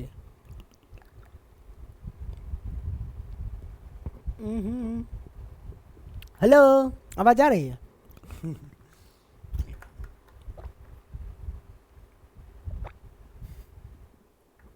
ये मत कह देना कि सर जी पानी को खा रहे हैं क्या, पी नहीं रहे हैं, है ना, चबा चबा के। ऐसे ही हम पानी पीते हैं, समझा। हाँ चलो, तो हाइड्रोकार्बन समझ लिया कि जिसमें हाइड्रोजन एवं कार्बन होते हैं उसी को हम हाइड्रोकार्बन कहते हैं। हाइड्रोकार्बन को हम कुछ इस तरीके से भाग दिए। हाइड्रोकार्बन दो तरह के होते हैं, एक संतृप्त हाइड्रोकार्बन और दूसरा असंतृप्त हाइड्रोकार्बन। देखो हाइड्रोकार्बन दो तरीके के, एक संतृप्त हाइड्रोकार्बन और दूसरा असंतृप्त हाइड्रोकार्बन। संतृप्त हाइड्रोकार्बन यानी सैचुरेटेड हाइड्रोकार्बन और असंतृप्त हाइड्रोकार्बन यानी अनसैचुरेटेड हाइड्रोकार्बन, ठीक है। देखो हाइड्रोकार्बन में जो होते हैं ना, एल्केन श्रेणी के जितने भी सूत्र होते हैं वो संतृप्त हाइड्रोकार्बन कहलाएंगे। यानी एल्केन जैसे कि मेथेन हो गया, प्रोपेन, ब्यूटेन, पेंटेन, ये सारे के सारे किस श्रेणी के कहलाएंगे बाबू, संतृप्त हाइड्रोकार्बन कहलाएंगे वो सारे के सारे। कहने का मतलब एल्केन श्रेणी के जो भी सूत्र होगा सारे के सारे संतृप्त हाइड्रोकार्बन कहलाएंगे। आइए असंतृप्त हाइड्रोकार्बन के बारे में जान लेते हैं। असंतृप्त हाइड्रोकार्बन क्या है प्यारे बच्चों, असंतृप्त हाइड्रोकार्बन में एल्कीन भी आता है और एल्काइन भी आता है। तो एल्केन श्रेणी के जितने भी सूत्र जैसे मेथीन हो गया, पेंटीन, है ना, ये तो मतलब एल्कीन श्रेणी के जो भी सूत्र होंगे सारे के सारे असंतृप्त हाइड्रोकार्बन कहलाएंगे। उसी तरीके से एल्काइन श्रेणी के मेथाइन, प्रोपाइन, है ना, ये सारे के सारे जो कहलाएंगे वो असंतृप्त हाइड्रोकार्बन ही कहलाएंगे। तो आपने समझ लिया कि एल्केन श्रेणी के और एल्काइन श्रेणी के ये जो भी सूत्र होंगे असंतृप्त हाइड्रोकार्बन कहलाएंगे, क्योंकि असंतृप्त हाइड्रोकार्बन में एल्कीन भी आता है और एल्काइन भी आता है और संतृप्त हाइड्रोकार्बन में केवल एल्केन आता है। ओके, आपने यहाँ पे जिक्र कर लिया, कोई दिक्कत नहीं है दिक्कत प्यारे बच्चों। और याद रखना कि कार्बन कार्बन के बीच अगर सिंगल बाउंड बनते, ये जो लाइन देख रहे हैं सिंगल बाउंड, और कार्बन कार्बन के बीच अगर सिंगल बाउंड बनते हैं तो उसके लिए एल्केन का लास्ट वाला यूज करते, एल्केन तो एन यूज करेंगे, ठीक है, एल्केन इसका लास्ट वाला वर्ड यूज करते हैं। और कार्बन कार्बन के बीच डबल बाउंड बनते हैं तो एल्कीन वाले श्रेणी के आते हैं, इसके लिए इन यूज करते हैं। और कार्बन कार्बन के बीच ट्रिपल बाउंड बनते हैं तो इसके लिए हम आइन यूज करते हैं, एल्काइन तो आइन यूज करते हैं, इसके लास्ट वाला आगे हम समझेंगे, आप चिंता काहे करते हैं। ओके, अब यहाँ पे सूत्र देख लेते हैं बाबू, एल्केन, एल्कीन, एल्काइन का सूत्र क्या है। आपको करना क्या है, सिर्फ लिखना है CnH2n, पहले लिखना CnH2n, CnH2n और CnH2n, ऐसे आपको लिखना है। पहले तो लिखना है एल्केन, एल्कीन, एल्काइन। सूत्र निर्माण दिखा रहा है कि एल्केन, एल्कीन, एल्काइन का सूत्र कैसे निकालोगे, तो एल्केन, एल्कीन, एल्काइन, ठीक है। फिर लिखना CnH2n, CnH2n, CnH2n। उसके बाद क्या करना है, सटा के, हटा के, घटा के, या जोड़ दो, छोड़ दो, घटा दो। तो सटाना क्या है, हटाना क्या है और घटाना क्या है, तो बाबू दो सटाना है, दो फिर हटाना है और दो फिर घटा देना है। तो इसमें हम क्या करें, CnH2n लिखेंगे, जैसे कि CnH2n लिख दिए तो सटाने का मतलब दो सटा के, और CnH2n लिखे, हटाने का मतलब दो इसमें सटाने हटाइए देना है, रहने दो इसको। और घटाने का मतलब CnH2n में क्या करना है, दो को घटा देना है। तो सटा के, हटा के, घटा के, आपने ये ट्रिक सीख लिया। या फिर यूँ कह लो, जोड़ दो, छोड़ दो, घटा दो, जो आपको अच्छा लगता है वो यूज करो, है ना। फनी वे में सटा के, हटा के, घटा के, वो भी सब तो फनी वे में है ना। चलो, तो ये भी आपने क्लियर कर लिया हाइड्रोकार्बन के बारे में। अब हम समझेंगे एल्केन श्रेणी के जितने भी सूत्र होते हैं उनको कैसे ज्ञात करेंगे, एल्कीन श्रेणी के जितने भी सूत्र होते हैं उनको कैसे ज्ञात करेंगे, और एल्काइन श्रेणी के जितने भी सूत्र होते हैं उनको कैसे हम ज्ञात करेंगे। तो प्यारे बच्चों यहाँ पे आप देख सकते हो, यहाँ पे क्या है, हम ज्ञात करेंगे कि संतृप्त हाइड्रोकार्बन के अंतर्गत आता है एल्केन, और एल्केन का सूत्र होता है CnH2n+2, ठीक है। और इन श्रेणी के जितने भी सूत्र होंगे उसको हम ज्ञात करना सीखेंगे प्यारे बच्चों। तो उन सभी को ज्ञात करने के लिए आपको एक चीज़ याद रखना होगा, जैसे एल्केन, एल्कीन, एल्काइन का श्रेणी का जितने भी सूत्र ज्ञात करने के लिए ये चीज़ आपको पता होना चाहिए। ये चीज़ क्या पता होना चाहिए प्यारे बच्चों, तो आपको पता होना चाहिए कि जैसे meth, eth, pro, but, pent, hex, hept, oct, non, dec, ये कब पढ़ते हैं। तो कार्बन परमाणुओं की अगर एक संख्या है तो मेथ, कार्बन की 2 संख्या है तो एथ, 3 है तो प्रोप, 4 है तो ब्यूट, 5 है तो पेंट, और 6 है तो हेक्स, 7 है तो हेप्ट, और 8 है तो ऑक्ट, और 9 है तो नॉन, और 10 है तो डेक। ऐसे हम पढ़ेंगे, है ना। यानी कार्बन के परमाणुओं की संख्या 1 है तो मेथ, कार्बन के परमाणु की संख्या अगर 2 है तो एथ, 3 है तो प्रोप, 4 है तो ब्यूट, और 5 है तो पेंट। तो इसको याद कैसे करेंगे प्यारे बच्चों, तो आपको कम से कम 3 गर्लफ्रेंड होना चाहिए। पहला भाग देना, तीनों गर्लफ्रेंड को बांट देना, सुबह वाली, शाम वाली, दोपहर वाली, तीनों में बांट देना। क्या बांटना कि भैया meth eth prop but pent hex, है ना, मेथ एथ प्रोप तक जाने दो, meth eth prop but pent hex hept, ऐसे बांट लो। तीनों गर्लफ्रेंड में कैसे बांटना प्यारे बच्चों हम आपको बता देते हैं। इसको इरेज कर ले, चलो हम इरेज कर लेते हैं। अरे इरेज ऑल, हाँ। तो आप क्या करना, पहली वाली को दे देना मेथ एथ प्रोप, दूसरी वाली को कहना कि ब्यूट पेंट हेक्स हेप्ट, और चौथी वाली को हेप्ट ऑक्ट नॉन, अरे हेप्ट तक जाने दो नहीं यार, हमको बांटने दो ना निम्न से, कायला बदमाशी कर रही है ना ससुरी सब, हमारे के खराब कर देंगे। हाँ, but pent hex hept oct non dec, 3 में तीनों गर्लफ्रेंड को कहना, ऐसे वाली हमको सुबह में भेज देना मेथ एथ प्रोप, दोपहर वाली को बोलना ब्यूट पेंट हेक्स हेप्ट, और तीसरा को बोलना ऑक्ट नॉन डेक। कैसे याद करोगे वो मैं आपको तरीका बता देता हूँ। Meth eth prop but pent hex hept oct non dec, है ना, सब में बांट देना। 4 गर्लफ्रेंड होगा तो बढ़िया से याद हो जाएगा। हमारा बढ़िया से कहा याद जानते हैं, हमारा 4 गर्लफ्रेंड है ना। तब meth eth prop but pent hex hept oct non dec, है ना, ऐसे आप लिख लेना, meth eth prop but pent hex hept oct non dec. उसके बाद C1 C2 C3 ऐसा करके 10 तक जाने देना, ठीक है। आइए, तो प्यारे बच्चों इसमें होता क्या कि अगर कार्बन परमाणु की संख्या 1 है तो उसके लिए मेथ लिखते हैं, कार्बन के परमाणु की संख्या 2 है तो उसके लिए एथ लिखते हैं। इस तरीके से लिखेंगे। आइए बताते हैं, तो हम कैसे सूत्र निर्माण करेंगे प्यारे बच्चों। हम क्या करेंगे, सबसे पहले n के जगह पे 1 रख करके देखेंगे, क्या 1 रख करके देखेंगे। तो आइए Cn है तो C है तो C, और n के जगह पे लिखेंगे 1, हमने लिख दिया। अब यहाँ पे क्या है प्यारे बच्चों, H है ना, H है, फिर 2 है और n है, तो गुना करो, n के जगह पे क्या लिखेंगे, 1 लिखेंगे और प्लस में 2 लिखेंगे। तो हमारे पास आएगा क्या प्यारे बच्चों, तो ये आ जाएगा C1 लिखो या 1 छोड़ दो, 1 लिखने की जरूरत नहीं है तो C ही रहने दो। अब H2, अब देखो यहाँ पे H है, 2 से 1 में गुना करेंगे तो 2n होगा, 2 2 कितना होगा, 4 होगा। तो हमारे पास H4 आया, CH4 आया कि नहीं। तो प्यारे बच्चों हम क्या कर रहे हैं बाबू, C यानी n के जगह पे 1 रखें, तो कार्बन की संख्या यहाँ 1 है, यहाँ भी देख सकते CH4 है, तो इसका नाम क्या है प्यारे बच्चों, हम सूत्र निर्माण करना सीख रहे हैं ना, तो नामों न जानना जरूरी है। तो कार्बन की संख्या यहाँ 1 है, तो 1 कार्बन रहेगा तो उसके लिए हम पढ़ते हैं मेथ।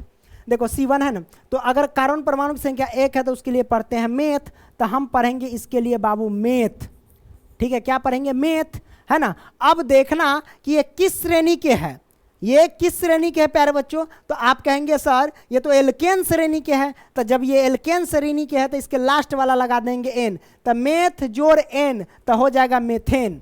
तो ये लो मेथेन हमने लगा दिया, कोई दिक्कत नहीं, दिक्कत यानी CH4 आ गया मेथेन।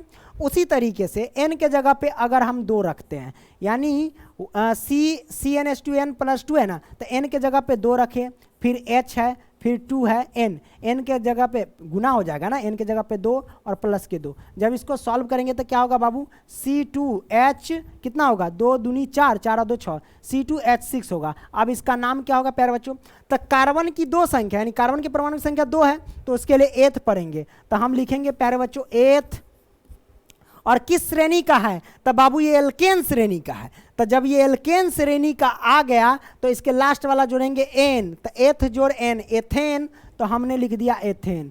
यानी C2H6 हुआ किसका सूत्र, एथेन का सूत्र हुआ। कौनो दिक्कत नहीं ना दिक्कत। उसी तरीके से अब हम C3 यानी N के जगह पे क्या रखते हैं, 3 रख के, तो C3H N के जगह पे 3 दूना 6 2 8 हो जाएगा, 8 आ जाएगा, यही ना, जब 3 रखेंगे N के जगह पे तो यही ना आएगा। तो C3H8 किसका सूत्र होगा प्यारे बच्चों, तो ये होगा, देखो कार्बन परमाणु की संख्या 3 है, 3 के लिए हम पढ़ते हैं प्रोप, प्रोप है ना। और ये किस श्रेणी का सूत्र, एल्केन श्रेणी का, तो इसके लास्ट में एन आता है, वो जोड़ देंगे एन, तो प्रोप जोड़ एन, तो प्रोपेन, तो ये हो जाएगा प्रोपेन। कोई दिक्कत नहीं ना दिक्कत प्यारे बच्चों, आपने समझ लिया है ना, मजा आ रहा है ना प्यारे बच्चों। उसी तरीके से C4H8 यानी H8 है ना, सॉरी क्या कर रहे हैं भाई, C4H8 कर दे हैं हम, कैल्सी करेंगे ना कुछ भी, तो C देखो N के जगह पे 4 रख दिए, C4H, अब देखो यहाँ पे 2 है और N के जगह पे 4 रखें, तो 4 दूनी 8 8 2 10 हो जाएगा, ये 10 हो जाएगा। इस क्या कहलाएगा बाबू, C4।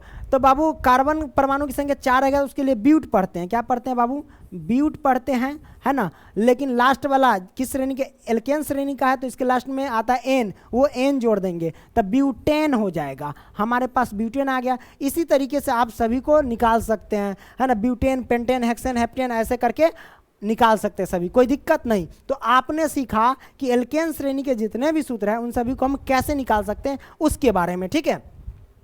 आगे बढ़ते हैं, अब हम निकालेंगे असंतृप्त हाइड्रोकार्बन में एक चीज आता है, एल्कीन आता है, CnH2n, तो इसको हम निकालना सीखेंगे प्यारे बच्चों। एल्केन श्रेणी में क्या है, कार्बन कार्बन के बीच डबल बाउंड होते हैं, और यहाँ पे जो आप देखे थे पीछे, एल्केन श्रेणी में क्या होता है बाबू, कार्बन कार्बन के बीच सिंगल बाउंड होते हैं, ठीक है। इनका बहुत रोल है IUPAC नेम में, ठीक है। तो आपने ये भी देखा है ना, तो कार्बन कार्बन परमाणु के बीच एल्कीन में क्या होता है, सिंगल बाउंड होते हैं, सॉरी डबल बाउंड होते हैं, ठीक है। अब इसमें डबल बाउंड है तो हम क्या करेंगे, यहाँ पे एन के जगह पे 1 नहीं रखेंगे, 2 से स्टार्ट करेंगे, ठीक है। इसमें क्या होता है, 2 से स्टार्ट होता है, तो हम 2 से स्टार्ट करेंगे। तो बाबू एन के जगह पे यहाँ पे CN है, एन के जगह पे 2 रखेंगे, तो 2 रख दिए। फिर हमारे पास H2N है, तो 2 एन के जगह पे 2 रखेंगे, तो 2 से 2 में गुना करेंगे तो 4, C2H4 आया। आखिर ये क्या कहलाएगा, तो कार्बन के परमाणु की संख्या अगर 2 है, तो 2 के लिए हम पढ़ते हैं एथ, तो हम लिखेंगे बाबू एथ है ना। अब किस श्रेणी का है, तो एल्कीन श्रेणी का है, तो एल्कीन, तो लास्ट में इन, तो एथ जोड़ इन, तो एथीन, तो लो भैया एथीन। आपने सीखा, कोई दिक्कत नहीं दिक्कत, एथीन निकल गया। उसी तरीके से कार्बन परमाणु की संख्या अगर 3 रखते हैं, तो N के जगह पे 3 रखे, H2N है, तो H रख लो। अब देखो 2N है, तो 2 गुने में N के जगह पे 3 रखो, तो 3 दूना 6, ये 6 आएगा। आपने सीखा, क्लियर हो रहा है ना सब, बहुत कोई दिक्कत नहीं होगा। C3H6, तो 3 में क्या है बाबू, प्रोप है, तो हम लिखेंगे प्रोप है ना।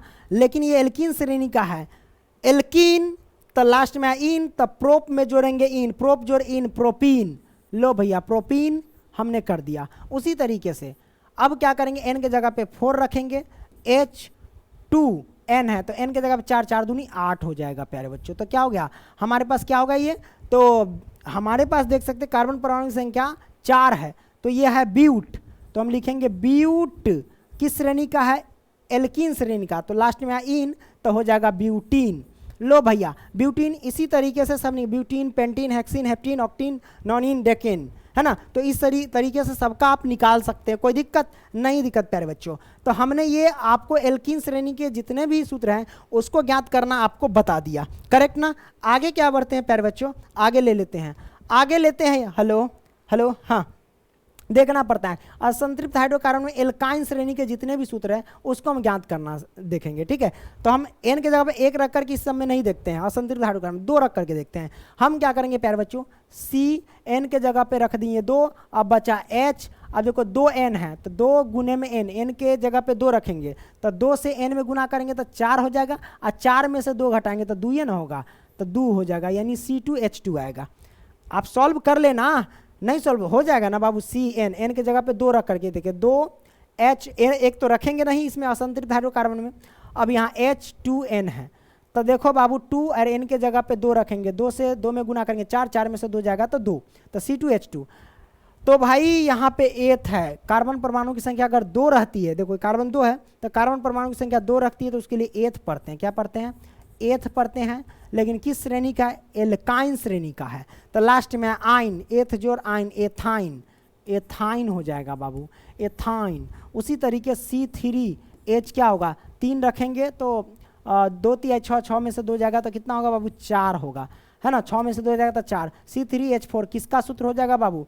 तो 3 है, तो 3 के लिए प्रोप, अब प्रोप में जोड़ देंगे लास्ट में क्या है? एल्काइन, तो प्रोपाइन हो जाएगा। क्या हो जाएगा? Propyne, correct. उसी तरीके से C4H क्या होगा? C4H देख लेते हैं।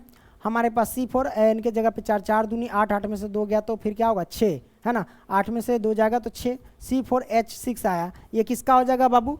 तो हमारे पास देख सकते हैं ये 4 है ना, तो 4 C4 रहेगा, यानी कार्बन परमाणु की संख्या 4 रहता है तो ब्यूट पढ़ते हैं, तो हम लिखेंगे क्या? ब्यूट।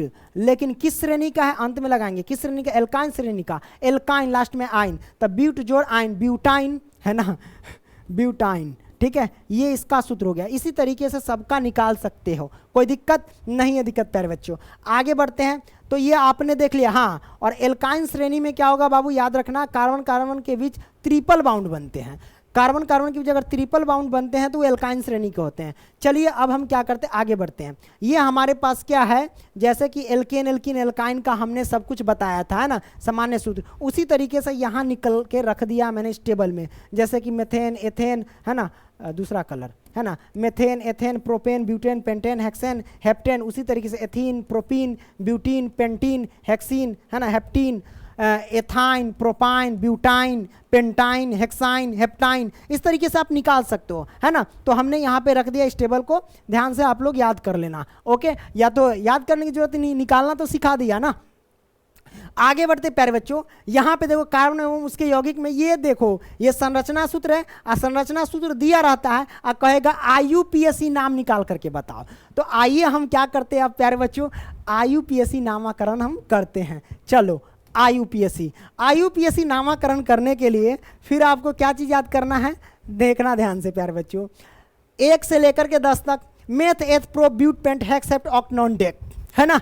तो ये हमने लिख दिया है। हमने बोला था कि 3 गर्लफ्रेंड में बांट देना, meth, eth, pro, but, pent, hex, hept, octane, dec. इस तरीके से 3 गर्लफ्रेंड में बांट देना। सबको कहना है तू सुबह में मैसेज कर, एगो कहना है तू दोपहर में, एगो कहना शाम में, हमरा याद हो जाएगा। हमरा 4 गो है इसलिए आराम से याद है ना। तो इस तरीके से कर लेना। कहने का मतलब कार्बन की परमाणु संख्या 1, तो उसके लिए मेथ पढ़ते हैं, ये सब हम जिक्र कर दिए हैं। उसके बाद यहाँ पे देखो P क्या है और ये सब क्या है। तो प्यारे बच्चों इधर देखो, ये सेकेंड पढ़ते हैं और ये फर्स्ट पढ़ते हैं, यानी ये सब पढ़ते हैं और ये सब क्या है? सेकेंड उपसर्ग है और ये सेकेंड पढ़ते हैं। जैसे हिंदी में होता है ना, पढ़ते किसे कहते हैं, उपसर्ग किसे कहते हैं, वही होता है। ठीक है प्यारे बच्चों, आपको करना कि पहले इन दोनों का जिक्र करेंगे, इन सभी का, उसके बाद ये सब यूज करते हैं। हम कोई भी चीज़ देखते हैं, अगर इनमें से कोई भी चीज़ दिया रहता है, पढ़ते में से, ये देखो सेकंड पढ़ते में, इनमें से कोई भी चीज़ दिया रहता है, हम इसको लास्ट में लिखते हैं, है ना। तो समझा देते हैं कि अगर OH रहेगा तो ऑल, CHO रहेगा तो लास्ट में L जोड़ देंगे, CO रहेगा तो लास्ट में हम क्या करते हैं? ऑन जोड़ देते हैं, और COOH रहेगा तो ओइक हम जोड़ देते हैं। ठीक है, उसी तरीके से अगर Br रहेगा तो हम उसको ब्रोमो जोड़ देते हैं, I रहेगा तो आइडो जोड़ते हैं, Cl रहेगा तो क्लोरो जोड़ते हैं। इन सभी को हम पहले जोड़ेंगे और इस सबको लास्ट में जोड़ते हैं, लेकिन इनका हम पहले जिक्र करते हैं। आइए, जैसे कि आपको एक क्वेश्चन दिया गया, ये संरचना सूत्र है। अब इसमें का IUPAC नामाकरण, IUPAC नाम लिखना है, कैसे लिखेंगे? तो प्यारे बच्चों हम देखेंगे इसमें, यहाँ पे कार्बन कितने हैं? तो कार्बन यहाँ पे 1 है। तो जब कार्बन परमाणु की संख्या 1 रहती है तो उसके लिए हम मेथ पढ़ते हैं। क्या पढ़ते हैं? मेथ पढ़ते हैं। दूसरा कलर डिडक्ट, इसके लिए हम क्या पढ़ते हैं बाबू? मेथ पढ़ते हैं। तो कार्बन के परमाणु की संख्या कितनी है प्यारे बच्चों? 1 है, तो इसके लिए मेथ पढ़ते हैं। अब उसके बाद हम देखेंगे, अगर सिंगल बाउंड रहता है तो उसके लिए N लगाते हैं, तो ये हो जाएगा मेथेन। देख ला, क्योंकि कार्बन के बीच ये तो सिंगल ही बाउंड है ना, तो अगर सिंगल रहता है बाउंड तो उसके लिए N जोड़ते हैं, तो ये हो जाएगा मेथेन। आपने क्लियर किया, हो गया। बाकी के कहेगा सर ये सब क्या है, तो ई सब जो देखो OH ये CHO ये सब इसमें है ही नहीं, BrICl इसमें है ही नहीं, तो हम नहीं देखेंगे, है ना। जो है वो देखेंगे। कार्बन है पहले, तो कार्बन की संख्या 1 है, तो कार्बन की संख्या 1 रहेगी तो उसके लिए मेथ लगाते, हमने मेथ लगा दिया, है ना। अब देखेंगे कि यहाँ पे सिंगल बाउंड है, तो सिंगल बाउंड के लिए N लगाते हैं, तो भैया N लगा दी, तो मेथ जो N मेथेन, तो ये सूत्र का IUPAC नाम आपने निकाल लिया मेथेन। उसी तरीके से एक संरचना सूत्र ये दिया गया है, इसका आपको निकाल करके बताना है इसका IUPAC नाम, ये क्या चीज़ है, किसका संरचना सूत्र है प्यारे बच्चों। तो कार्बन की 2 संख्या है, यहाँ कार्बन की कितनी संख्या है प्यारे बच्चों, 2 संख्या है। तक ये देखो एक कार्बन 2 संख्या है ना।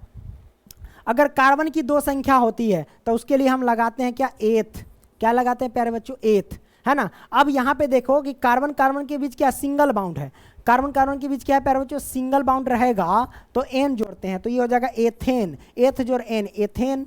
आपने ये एथेन का देख लिया, है ना, यानी ये एथेन का सूत्र है। और प्यारे बच्चों मैं आपको बता दूं कि ये जो दिया गया है इसका संक्षिप्त स्ट्रक्चर भी लिख सकते हैं, जैसे कि यहाँ पे इसका संक्षिप्त यानी छोटा कैसे लिख सकते हैं, हो सकता है देखो कई बार ये बड़ा करके संरचना सूत्र दिया रहता है, कभी कभी इसको छोटा करके देता है। छोटा कैसे देगा, जैसे इस कार्बन से 3 हाइड्रोजन जुड़े हुए हैं, देखो एगो ई हाइड्रोजन, एगो ई हाइड्रोजन, एगो ई हाइड्रोजन, तो इसको हो सकता है कि ऐसे लिख दे कि C क्या करेगा, CH3 हुआ था CH3, फिर बाउंड लगा दो, फिर इस कार्बन से भी 3 गो हाइड्रोजन जुड़े तो फिर CH3, ऐसे भी दिया जा सकता है। या फिर इसको ऐसे भी दे सकते हैं, CH3 है ना, तो इसको ऐसे भी दे सकता है कि CH3 और दोनों सेम है तो इसका होल ट्वाइज कर देगा। और हो सकता है कि इसको अगर हम सॉल्व करें तो इसके नीचे क्या है, इसमें क्या 1 छिपा रहता है ना।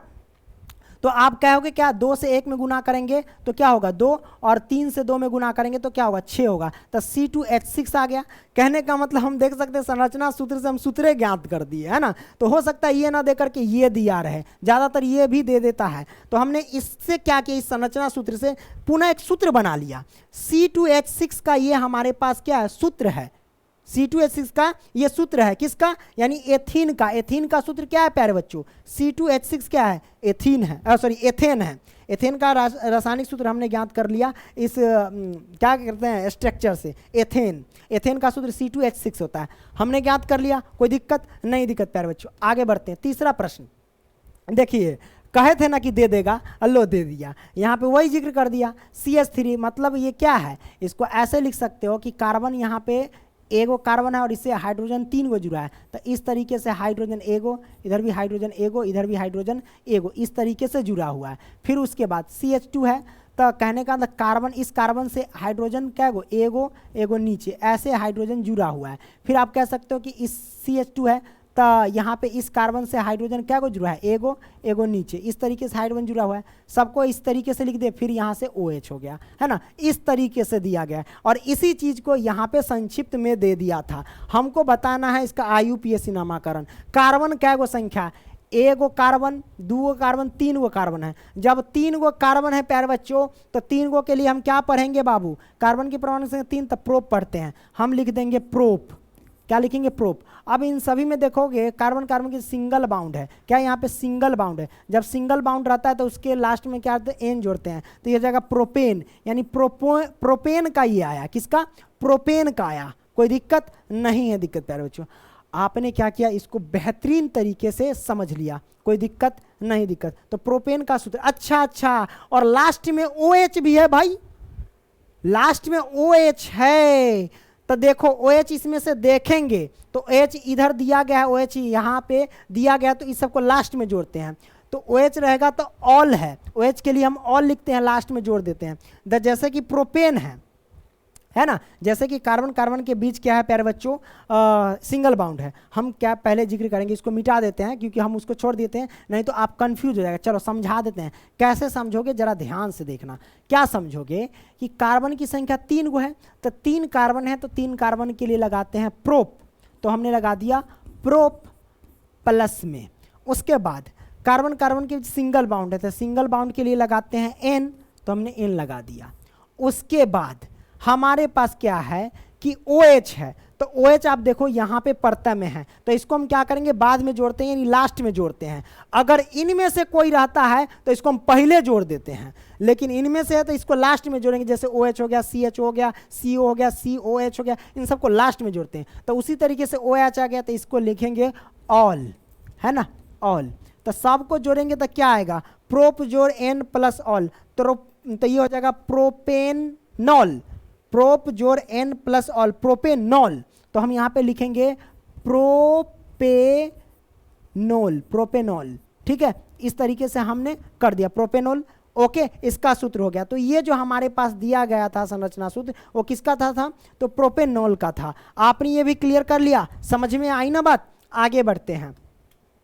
आगे क्या है प्यारे बच्चों, ये हमारे पास चौथा प्रश्न है, इसको जरा देख लीजिए। उसी तरीके से आप देखो प्यारे बच्चों, इसमें CH3, CH2, CH2 और CH2 फिर Cl, क्लोरो, क्लोरो दिया गया है। तो प्यारे बच्चों इसमें क्लोरो है, इसको हम, ये उपसर्ग, इसको हम पहले जोड़ते हैं, क्या बोलते हैं, पहले जोड़ते हैं। ठीक है, तो क्लोरो को पहले जोड़ेंगे, तो हम क्या करेंगे, क्लोरो, क्या लिखेंगे, क्लोरो।